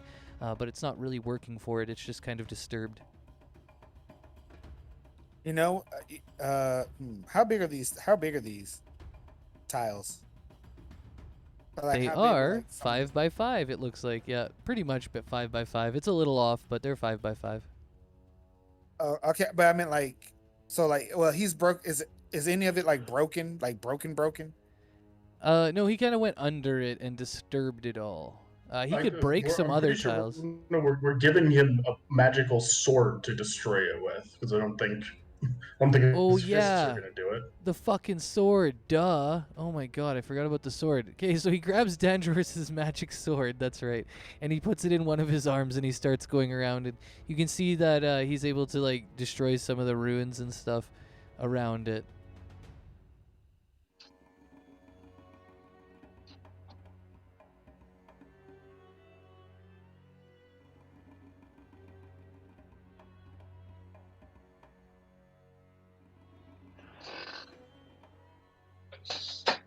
All right. Are you wondering if it's destroyed yet? I mean, just say like, is the portal flickering at all or something along those lines? Yeah, a little bit. I had an idea for that. So I want to. So I'll. We don't have to change the token, but I will have Juniper pick up like some pieces of the rubble that have runes on it, and then I will make her teleport outside. I'll go over to the window wherever that was, and then I'll teleport her out there, and then have her like, place them somewhere like away from the rest of it, so it's like literally can't be put back together right now. Okay, cool. Yeah. Sounds good. Some of the rubble has been removed. You can see the planar or portal, pardon me, is flickering. It's looked like it's been disturbed a little bit by the destruction that this guy's wrought. However, it hasn't removed it completely. It is just looking a little bit woozy. All right, here we go. 3rd level. What level are we doing it at? Well, I'll just cast it at 3rd. Okay, cool. So go ahead and roll me your ability spellcasting check, and then we will see. That is not enough to dispel it, but let's see if Caslos can. Again. Yeah, I was gonna say let's see if Caslos can join in on this too.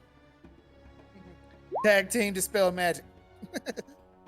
I'll just cast it a 2nd time. 8th level spell or lower. Oh, so close. We're almost there. We'll get it. I'll let Castos use it. Yeah, I mean, we'll eventually get it. Yeah, Castos is gonna come here, and we've got a lot of tries to go at it too. I think he's got, well, a few. So it's an int check. Do they get advantage on dispelling it because it's like literally broken apart? Oh, I was going to give you advantage because we broke it apart literally. So actually, we'll just go ahead with that first one. You can regain one of your spell slots because you were supposed to get advantage, and the 24 would have done it. All right. Thanks for reminding me, Sonozi. I was like, yeah, you guys just went ahead and broke it up and like took the rubble out and shit.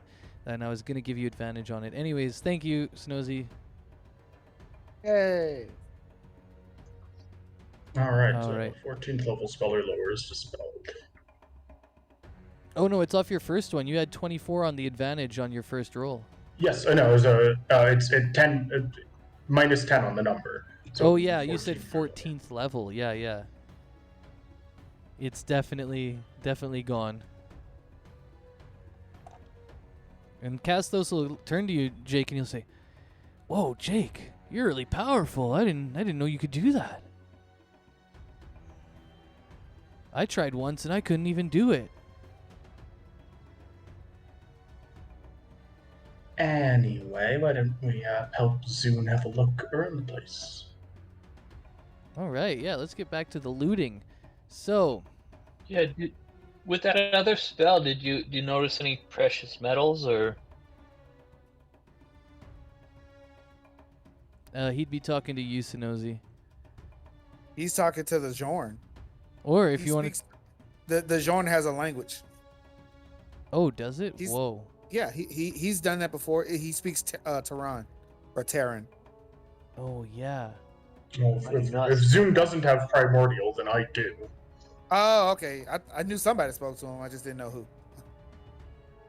Yep. I will ask the Zorn to please find precious metals. And I can have a look around. Nice. I like how you just blacked out the portal there. That's funny. Okay. Anyways, yeah, there's a little chest over here near the top of this area, and his little or very large telescope. And in that chest, which is open, is 500 GP, 100 PP. So that's 100 gold, 20 platinum apiece. Nice calculations. It's dividing by 5. It's really not that hard. Oh wait, yeah, I looked at it and I'm like, oh my god, it's literally like basic math. What am I talking about? Okay. Yeah, that's all of the. Oh, go ahead. Sorry, how much is that? That's nice. Yep. Oops, I missed. I hit the 10. Jeez, get it right. Anyways, yeah, and then also he let the Jorn, lets Jake know that these, the telescope in this little like solar system or Earth model or planet model, they're precious. They're made of precious metals. Like, I don't think we should. We don't have space to just haul those out, so that's unnecessary. Yeah, that's fair. I'm gonna cover to this shark. How deep is this water? The water is like, I would say about 8 feet deep. It's pretty. This is a big ass shark tank. Okay. Maybe even a bit more, like 10 feet. All right. I'm gonna say before we go, I'm gonna take a quick swim. The shark? With the shark? Yes. Sonozi, I know you're dude. pretty powerful, but be careful. I mean, I can speak to things that are submerged in water. Oh, cool. Well, go ahead and chat up the shark. Mm-hmm. Well, first of all, like when I go to the glass, does it seem like agitated? Does it seem like it's trying to eat you through the thing? Because he was feeding it, so. Well, it's currently like feeding on a little bit of its own chum, but it doesn't seem very like it's like paying attention to you. I'll knock on the glass. Okay, it looks over now, Mm-hmm. and it's kind of just following you. Interesting. So, what I'm going to do is I'm going to cast Hold Monster. Ooh, okay. Wisdom saving? Correct. Display. That's what it is. Do. Which shark should I pick? The strongest one. Of I was gonna course. say, is it a giant shark or a hunter shark? I think I'm gonna go with giant. I'm looking through them right now. Oh yeah, it's a giant shark. I mean, look how big it is, you guys. Anyways, it is huge too. Yeah, it's like 20 some feet long, 25. Oh, it's more than that. It's like 30 feet long. Okay, it's good. It looks like it is too. So that's good. Anyways, Yeah. wisdom, right? Yep. +0. So I'll just roll you a 20, bro.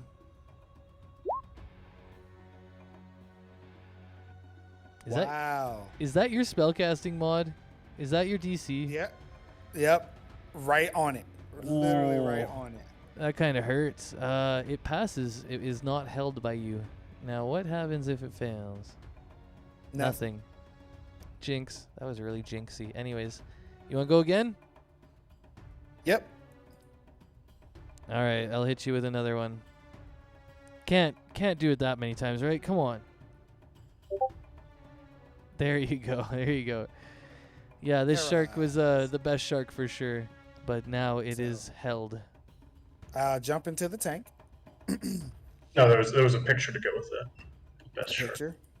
Oh, I'll check it out. Ooh, the bear. Is this a One bear of my shark? favorite homebrew monster, the undead shark and bear. Oh, that's That's- good. That's ridiculous. But I love it. That's beautiful. Oh, man. Also, the Jorn's gone away. So I will speak to it and say, "Hey, are you going to be friendly to me? Are you friend or foe?" Now, I need a little bit of clarification on this. So, maybe even just bring it into chat, but what exactly are the limitations on this ability of yours? You know what? There may be a part I didn't think about because I think it has to have maybe able to be capable of speech. Let me see this oceanic soul. It might be, yeah, it might. When you are fully submerged, any creature that is also fully submerged can understand your speech, and you can understand theirs. That's what it says. That's what it says verbatim. Okay, cool. So they can understand yours. It can't speak. So it's going to be like this. There are other creatures in the world that don't have the ability to speak but can understand. So the shark looks at you and kind of nods its head, but it doesn't respond in any way. All right. Well, we've the guy that's kept you trapped here.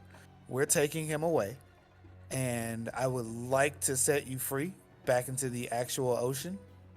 But I would also need for you to do me a favor by helping you in this way. And it'll continue to nod at you, keeping its gaze on you. Mm-hmm. So, what I would like for you to do is search the ocean, scour as far as you can, but see if you can find anything that's weird in the ocean. We already know that there's a castle emitting some sort of light.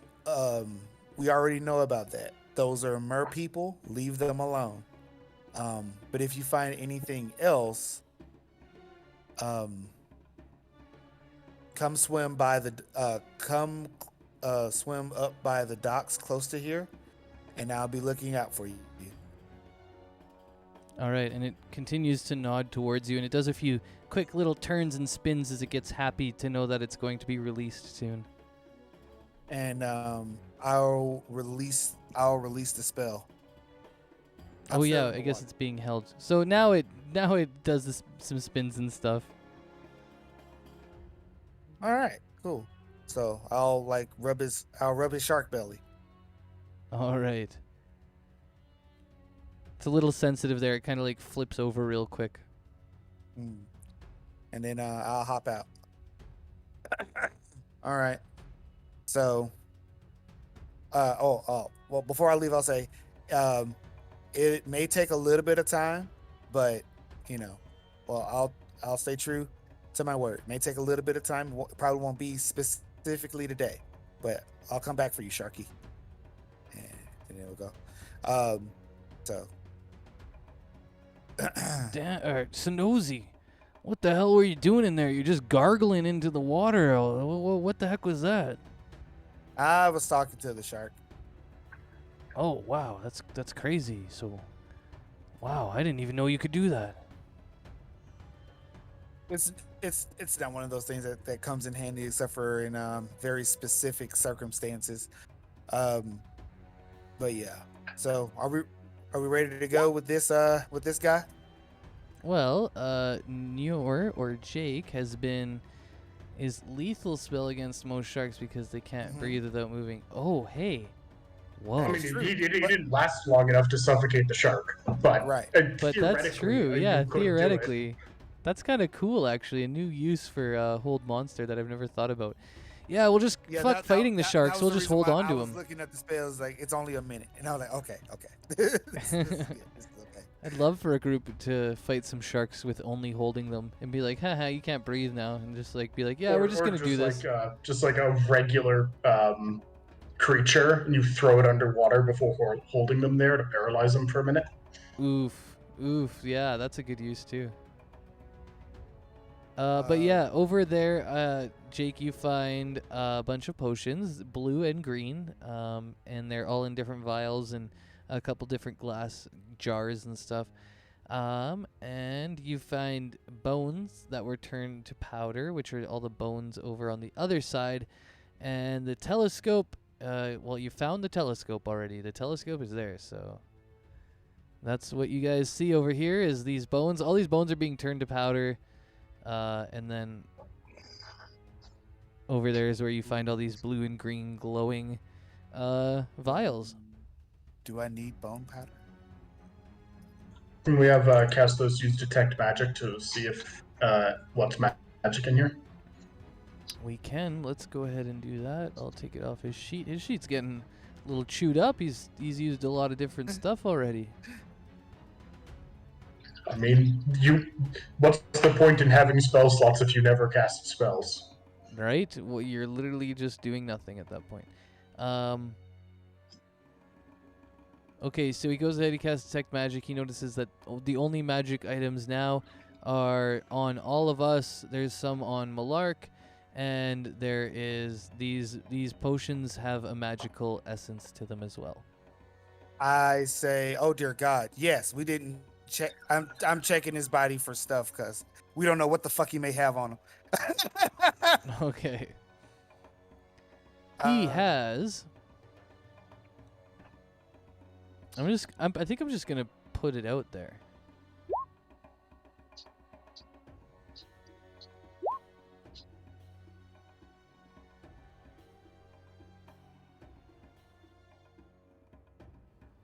That's one part of it.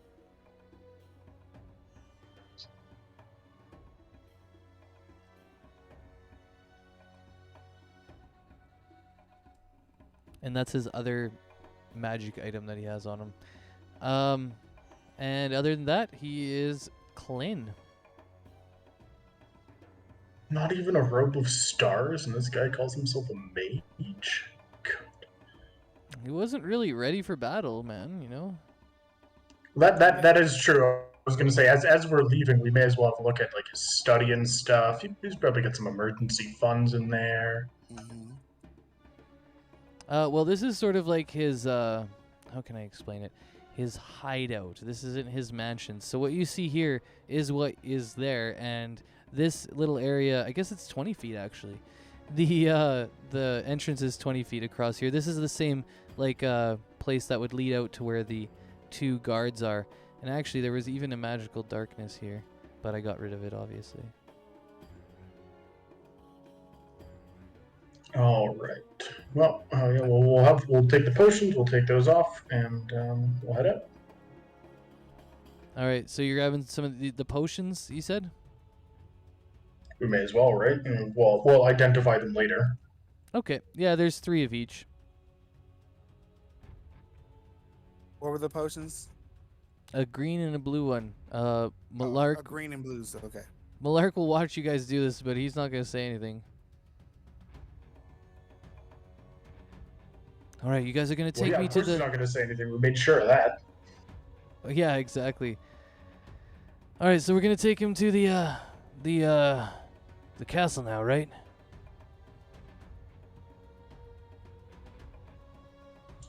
Yes, of course. We did promise him. All right. What about the guards out front? Should we just fly out of here?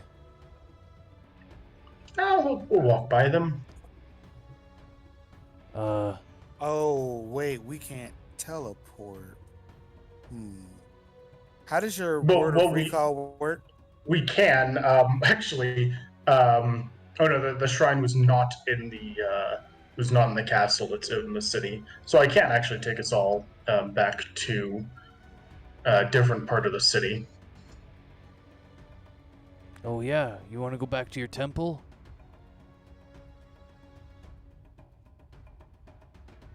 I mean, we're here now, and technically Castos is. Wait, is Castos still concentrating on fly? Has it been 10 minutes? Oh, it's certainly been more than that. Yeah, I kind of let it down when you guys got inside and were ready to jump him. Castos was going to change Like we into. should walk out the front door and just tell the guards that they don't have a job anymore. Yeah, no, I feel the same way. I feel like that's going to get us into a fight, and I'm down for it. Let's go. All right, so we're going to walk past the guards with Malark in handcuffs, sort of. Yeah, we'll walk by them with their former employer, and we'll thank them for their service throughout the years, and we'll be on our way. All right, hopefully they hopefully they don't get rowdy. I think they'll get the message. Wait, should we tell the Reeve to come here? We know he's evil. We've found it out. At this point, should we just call the Reeve in? Maybe he'll be able to talk him down too. Oh yeah. Yeah. So I'll go over to the window. Wherever that is. Where's the window? It's up by the telescope here area. These are the windows here. You know what? That makes fucking sense. So I will disappear Juniper and then reappear her on the opposite side of the window, and I will send her down to the Reeve, and I will speak to him in my voice. We have, oh damn it, what's his fucking name? Malark Evanwind. Malark. I was thinking Malaki, and that was completely wrong. We have Malark apprehended. We're going to bring him to you. We're going to walk out. You may want to bring troops here in case the rest of his guards start trying to save him from us.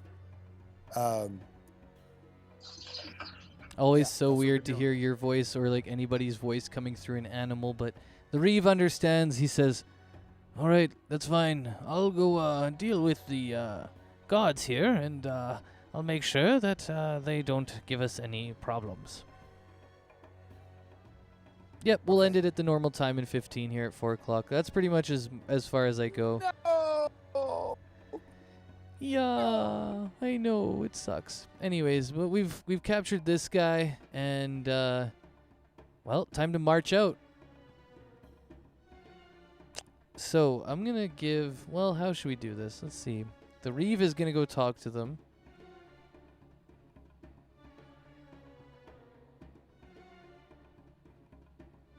Somebody give me a persuasion. As you see when you come out, the guards are arguing with the Reeve very intently. They are super angry that the Reeve is trying to get into a nobleman's house. Okay, 18. Yeah, that'll work. Nice. Okay, cool. So as you guys are walking by, Jake, you're kind of like leading the group, and you can see that they're arguing there. And you get the sense that you should try and maybe say something to calm them all down. Yeah, I'll walk up and say, I'm sorry, I'm afraid you have one little detail. It's a former nobleman's house, which means that this is actually city property again. Right. Well, right. Well, Hey, Jim, you think he's right about that? And one of the other guards will look. He says, "Yeah. I mean, I guess I didn't want to get in the middle of all this legal stuff anyway. All right. Well, let's go down to the bar then. Let's go have a drink. This will all sort itself. It's not got anything to do with us. Let's lock up this place and we'll just head out. Is it okay if we lock this place up so that nobody breaks in while we're gone?" You could give us the key. Yes, I'd suggest you give the key to the Reeve, and I'd suggest you have a planning meeting with an advisor so that you can get your resume in order. All right. Well, I guess we better do that. But tonight we're gonna have a few drinks, and yeah, looks like we're gonna be looking for new jobs in the morning. And they walk past and give the key to the Reeve and say, "Lock her up tight there. Don't want to be getting in any trouble, you hear?" And then they head on down to the docks area where they will go have a few drinks because their dude looks fucked and they believed you. All right, I'm going to take us back out into the city now. I'm a bit surprised about 2 guards. That's all.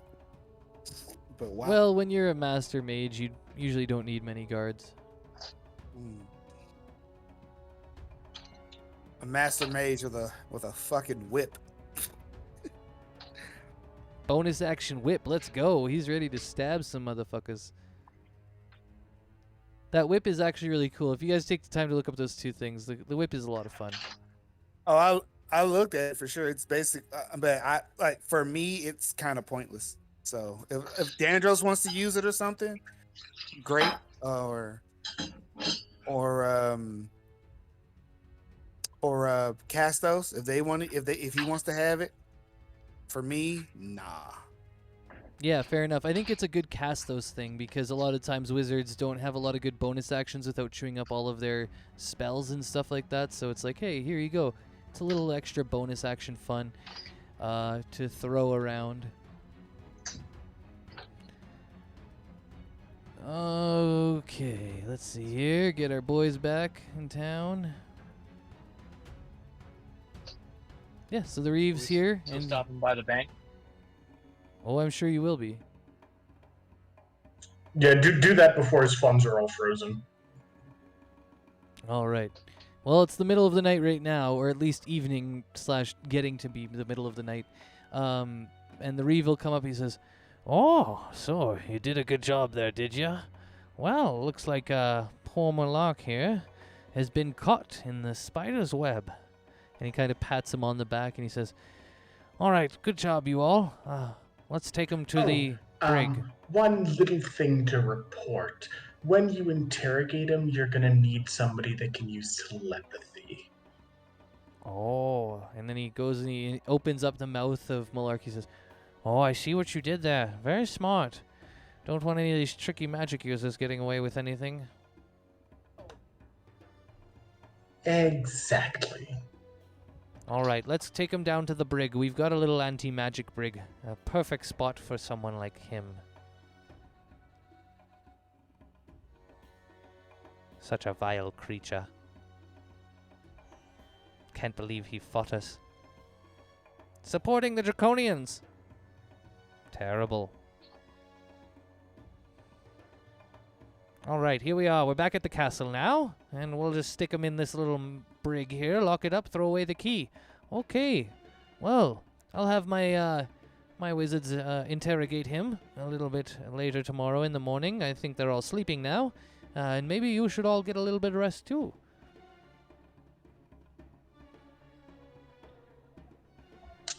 I suppose we can do that. Let you deal with the aftermath of this. Ah, yes, of course.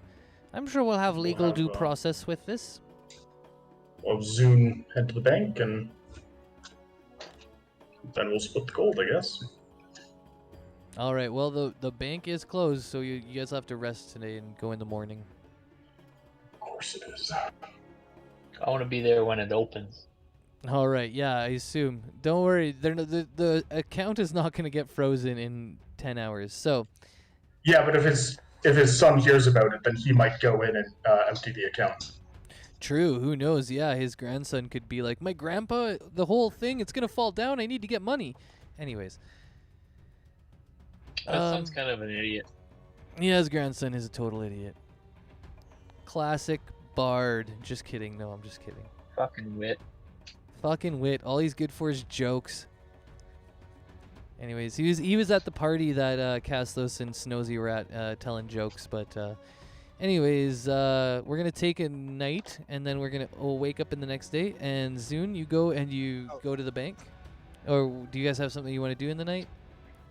I'm gonna say I'm gonna meet you guys at back at the castle. So I didn't think that this situation was going to be rectified as soon as it was. I thought this was going to be like a whole nother thing.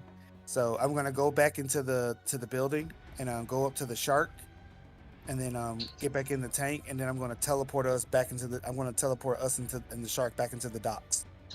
Oh, that's really cool. All right. Yeah, and the shark, it hovers around you for a little bit once it comes out of the water. You know, the tentacles grab you, and all the water from the shark tank is sucked up as you guys are all sucked away, and you come out in the docks area in the bay, and like I said, it hovers around you for a moment or two, just swimming around you, and then it kind of nuzzles up against you and then scoots off really fast into nothingness. Hey. And I said, yeah. Well, and I say, wait, hold up. Like, this is the area I want you to come back to, and like do some like tail flips or something. Make some noise, and I'll come out to you. All right, and it goes and it does a nice little big dive, like a big orca whale smash, and then it nods to you too. It does that kind of like nodding motion again. Remembering that it has to do this task for you, where it seeks out where this, or you wanted it to explore the ocean for the source of the calamity, right? Yes. Good. Glad I got that. All right. Well, there you are. You're in the middle of the night. Everybody's back in the castle sleeping, and you can swim back to shore. Swim, swimmity swim. And yeah, and I'll keep Juniper out here flying around as a bird to not raise suspicions as to what's going on.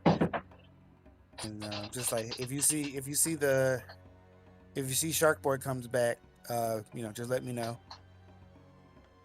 And Juniper goes, "All right, I'll let you know." Kind of lets you know. Mm. Okay, well, we've got about 5 more minutes here. And we're going to wake up and get the money. So, wow, 8,000 gold that we swindled from a noble. Interesting. I thought y'all would just kill him. Extorting him works, though. I mean, nobody said we can't kill him later on. Yeah, but the Reeve would have gotten really pissy with us if we killed him. Yeah, exactly. Yeah, but after the information, he's probably gonna die. Yeah. Well, yeah. And you can always like sneak in and kill him and run away when you are done with this place if you want. I don't know. I think because if we kill him, then he can be revived by somebody. But if we just leave him in a cell, without the ability to use magic, then we don't have to worry so much, do we? Nope. If he's revived, does he get his body parts back? Maybe. Depends on give me a sec though. I gotta go to the depends on bathroom, spell. and then I'm gonna wrap this up. I just gotta go to the bathroom really quick. I've been holding it and I can't anymore. Ah. Okay. What'd you say, buddy? I said depends on the spell. Mm. So yeah, 7th level spell will do it. Resurrection. Mm. And obviously, I the just 9th level don't spell like how True those Resurrection will nobles do it. poured all that money. And the 5th level spell Reincarnate will do it. Is there a way to basically make a copy of yourself with that? Yes, Simulacrum. No. I meant like if even if you have two spellcasters and they both, like, say you have half a body, like you split a person in half, but then you resurrect each half. Do they grow the associated No, body no, parts all back? resurrection spells are based on soul. Oh, They all have okay. like lines in them that says as long as the soul is willing and able to come back to life. So you can't revive somebody who doesn't want to be revived. And Right. like for instance, a lot of demon contracts for magic involve your soul, so that you can't come back to life via a spell later. Because once you die, the demon just takes the soul, and you're no longer available to come back. Yeah, that makes sense. Oh, we're getting 1,600 gold per each. Hell yeah. Yep. So Zune makes it back in the Sorry. morning. Didn't mean to do that. I'll take it in platinum, by the way. Yeah, easier in platinum. We'll just say it's all in platinum. Much easier. What's the conversion of platinum? Just 10. 10 to 1.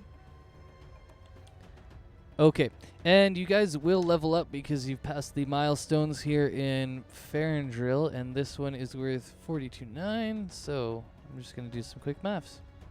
Dear God. We RP'd a level. You outsmarted 3 black dragons and an archmage. We'll say it that way. Yeah, and it's one of the, I suppose, yeah, it's the absolute breaking point level. It's 17th. So I suppose the real question is, does the wish spell exist in your world? Yep, I allow people to have wish, and I allow them to use it in certain ways. I actually just had my first wish ever in my other campaign, and it went really well. They wished that the BBEG would lose all of its casting abilities and magic, and all of its spells that it's cast in the past would go away too. However, what they didn't anticipate, and maybe this is a spoiler for anybody who's tuning in tomorrow, but they didn't anticipate that now he is immune to magic. His body is completely anti-magic. So when they start to cast on him next week, or tomorrow, I guess, they'll start to notice that, hey, wait, he's immune to all magic now, not just his own. Like, he can't cast magic, but he also can't be affected by magic. I feel like a lot of the times Wish is like, you got to balance it and do that. And I like to talk to people about it a little bit, about what they want to do. But that one was pretty easy and simple. Anyways.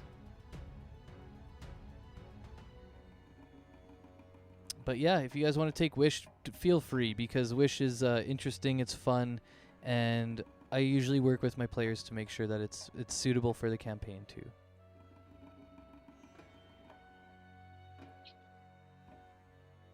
Other than that, anybody who needs to leave can leave, but I will get us to get to level 17. I'm just doing all the math right now. Because we're not supposed to get to level 18, but we're supposed to get to level 17. I want to make sure it's at the right point. Where is it? Here we go. 22.5. That's right. Okay, so, and we're at what? 218,700. Okay, so if we add 43, we're good. No, yeah, I think we're good. We'd be just under level 18 right now. Yeah, so just add 43,000. It's a hell of a lot easier. And it's only 100 XP more, so. At this point, 100 XP is like nothing, but at the beginning of the game, it's like, holy shit, 100 XP? What? Anyways.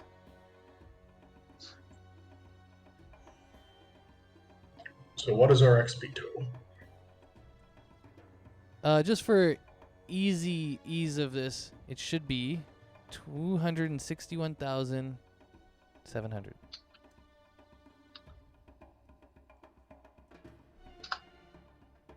Nice.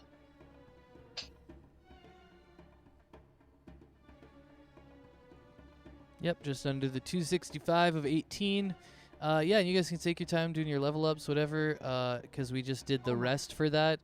So when Snozy gets back and sleeps, then we all wake up and we will have leveled up. Soon went and got the money, and we will end it right there. And I'll see you guys next week for some more D&D. All right, see you. Oh my god, See you I'm soon. having such a problem here. I don't know whether to pick. I don't know whether to pick Blade of Disaster or True Polymorph. Oh fuck. True Polymorph is a good one. Right before we go, I want to leave a secret Steve's Camp message on the door for I want to take Adria out tomorrow night. Oh, cool. Yeah, you can definitely do that. You wanted to, so you'll send a message through your criminal contact. What do you want her to do, or like where do you want to meet? What's the dish? Pub. What was that? Let's go to a tavern. Go to a tavern. All right. So yeah, I'll say that you send her a message to meet you at the castle tonight, which will be like, now that we're past the day of Malark Evanwood, we're into a new one, and we won't start doing things yet, but I will make sure that is in there. I'll even put a little note. Ooh. Nice. All right. Well, maybe Dandros will join you. He'll take Bertru out. Oh no, wait, Bertru already found a girl. Never mind. He'll have to find somebody else to court.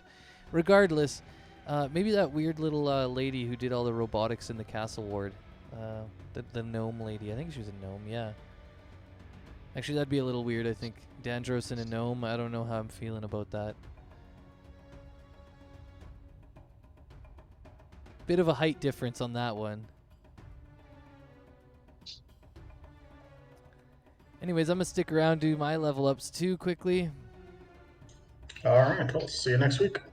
Yeah, see you guys. Anybody who needs to leave, go ahead. Feel free. We're just going to chill here for a little bit longer. I usually chill till 4:20 with our session. And yeah.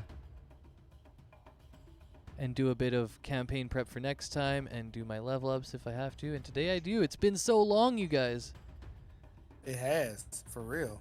It's actually been the longest level of our whole campaign by far. We RP'd it. Yep, RP'd right to the next level, baby. Here we go.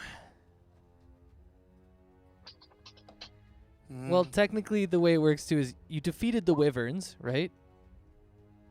So we got to add that in there too, all of that adds together. Well, we didn't even defeat them. I put them in a box. Yeah, but milestone runs that, like, if you give them a group of things and then they just like pacify them, then you have to still give it to. That's how I do it, at least. It's like hybrid milestone XP, right? I don't just give XP on kills. There's also like milestones, right? And that's what a lot of these encounters they represent, is like you still get the ability to just like tame something and then get the XP from it.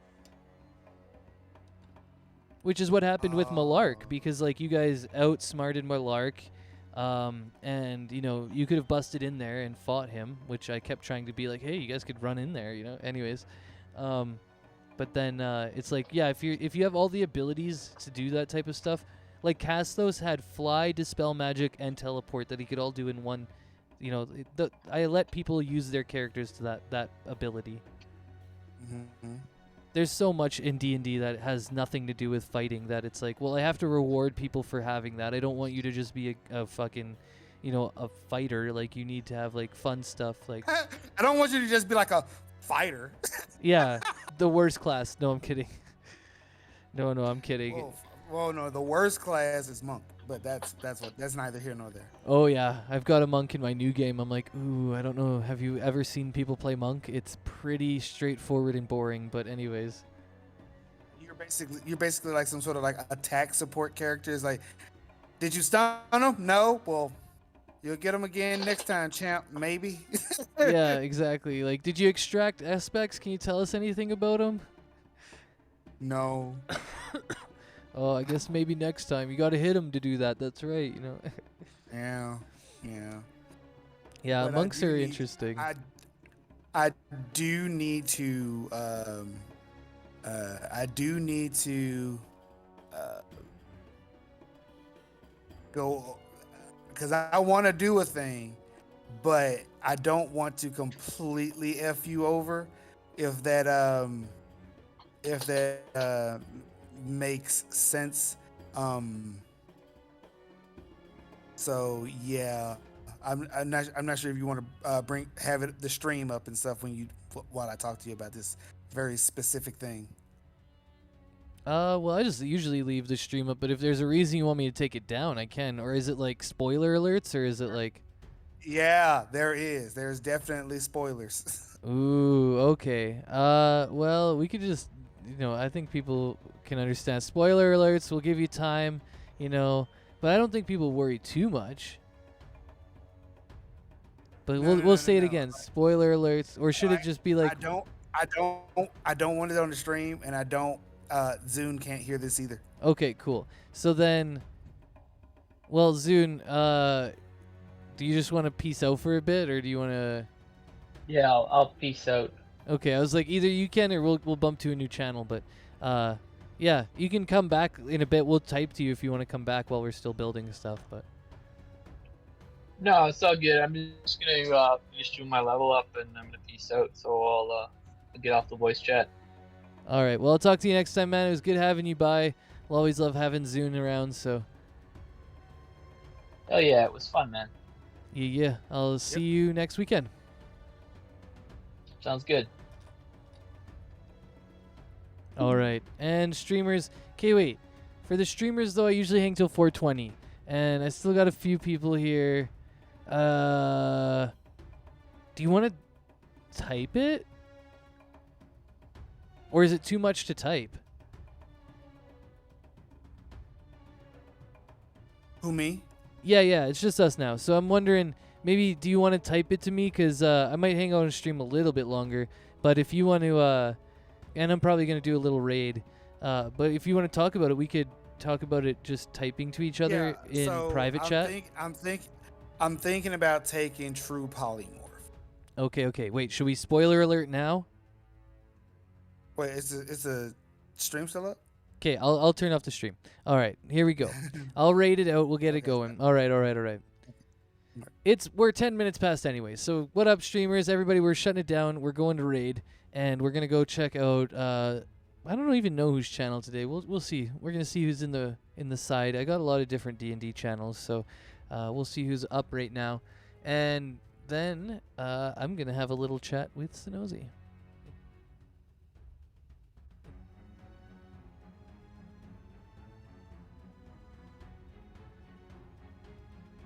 Oh man, the computer's like, holy crap, this is a lot of stuff to do. Streaming and watching a stream and doing all sorts of stuff.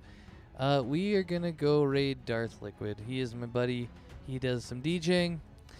And we're gonna go chill out. I don't think anybody... Yeah, I don't have any of my D&D people up right now, which is like wild. How many channels? 1, 2, 3, 4, 5, 6, 7, 8, 9, 10, 11, 12, 13, 14, 15, 16, 17, 18, 19, 20. 1, 2. 22 channels are up right now, and none of them are doing Dungeons & Dragons. All of my music friends are up, though, so we're gonna go raid them. And, yeah. Have a good day, streamers, and I'll see you guys next weekend and also tomorrow because we have the new beginning of the campaign. A new campaign called Champions of Javrock will be beginning, and I'll be putting all of those sessions onto YouTube, so you'll be able to watch them. And I might even have a buddy doing Portuguese and Spanish subtitles because he watches the shows, but we'll see how that plays out. Regardless, it starts tomorrow. And we also have the finale of my other campaign, two campaigns in one for tomorrow, and then it'll be yeah, and then we'll just be starting into one again. But yeah, they overlapped unfortunately, but that's okay. That's how it goes. Anyways, let's go raid Darth Liquid. Say goodbye, Synosy.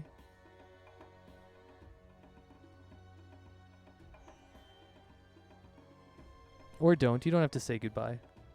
I did say bye. Oh shit, I didn't hear it. Oh, okay. I was like, what?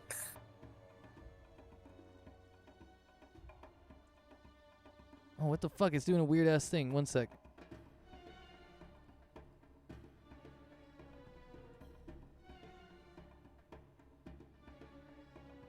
Fuck yeah, I got it. All right.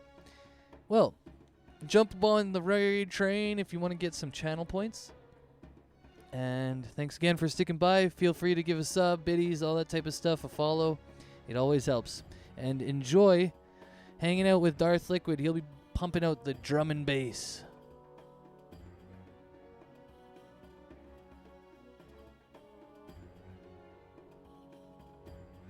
Liquid.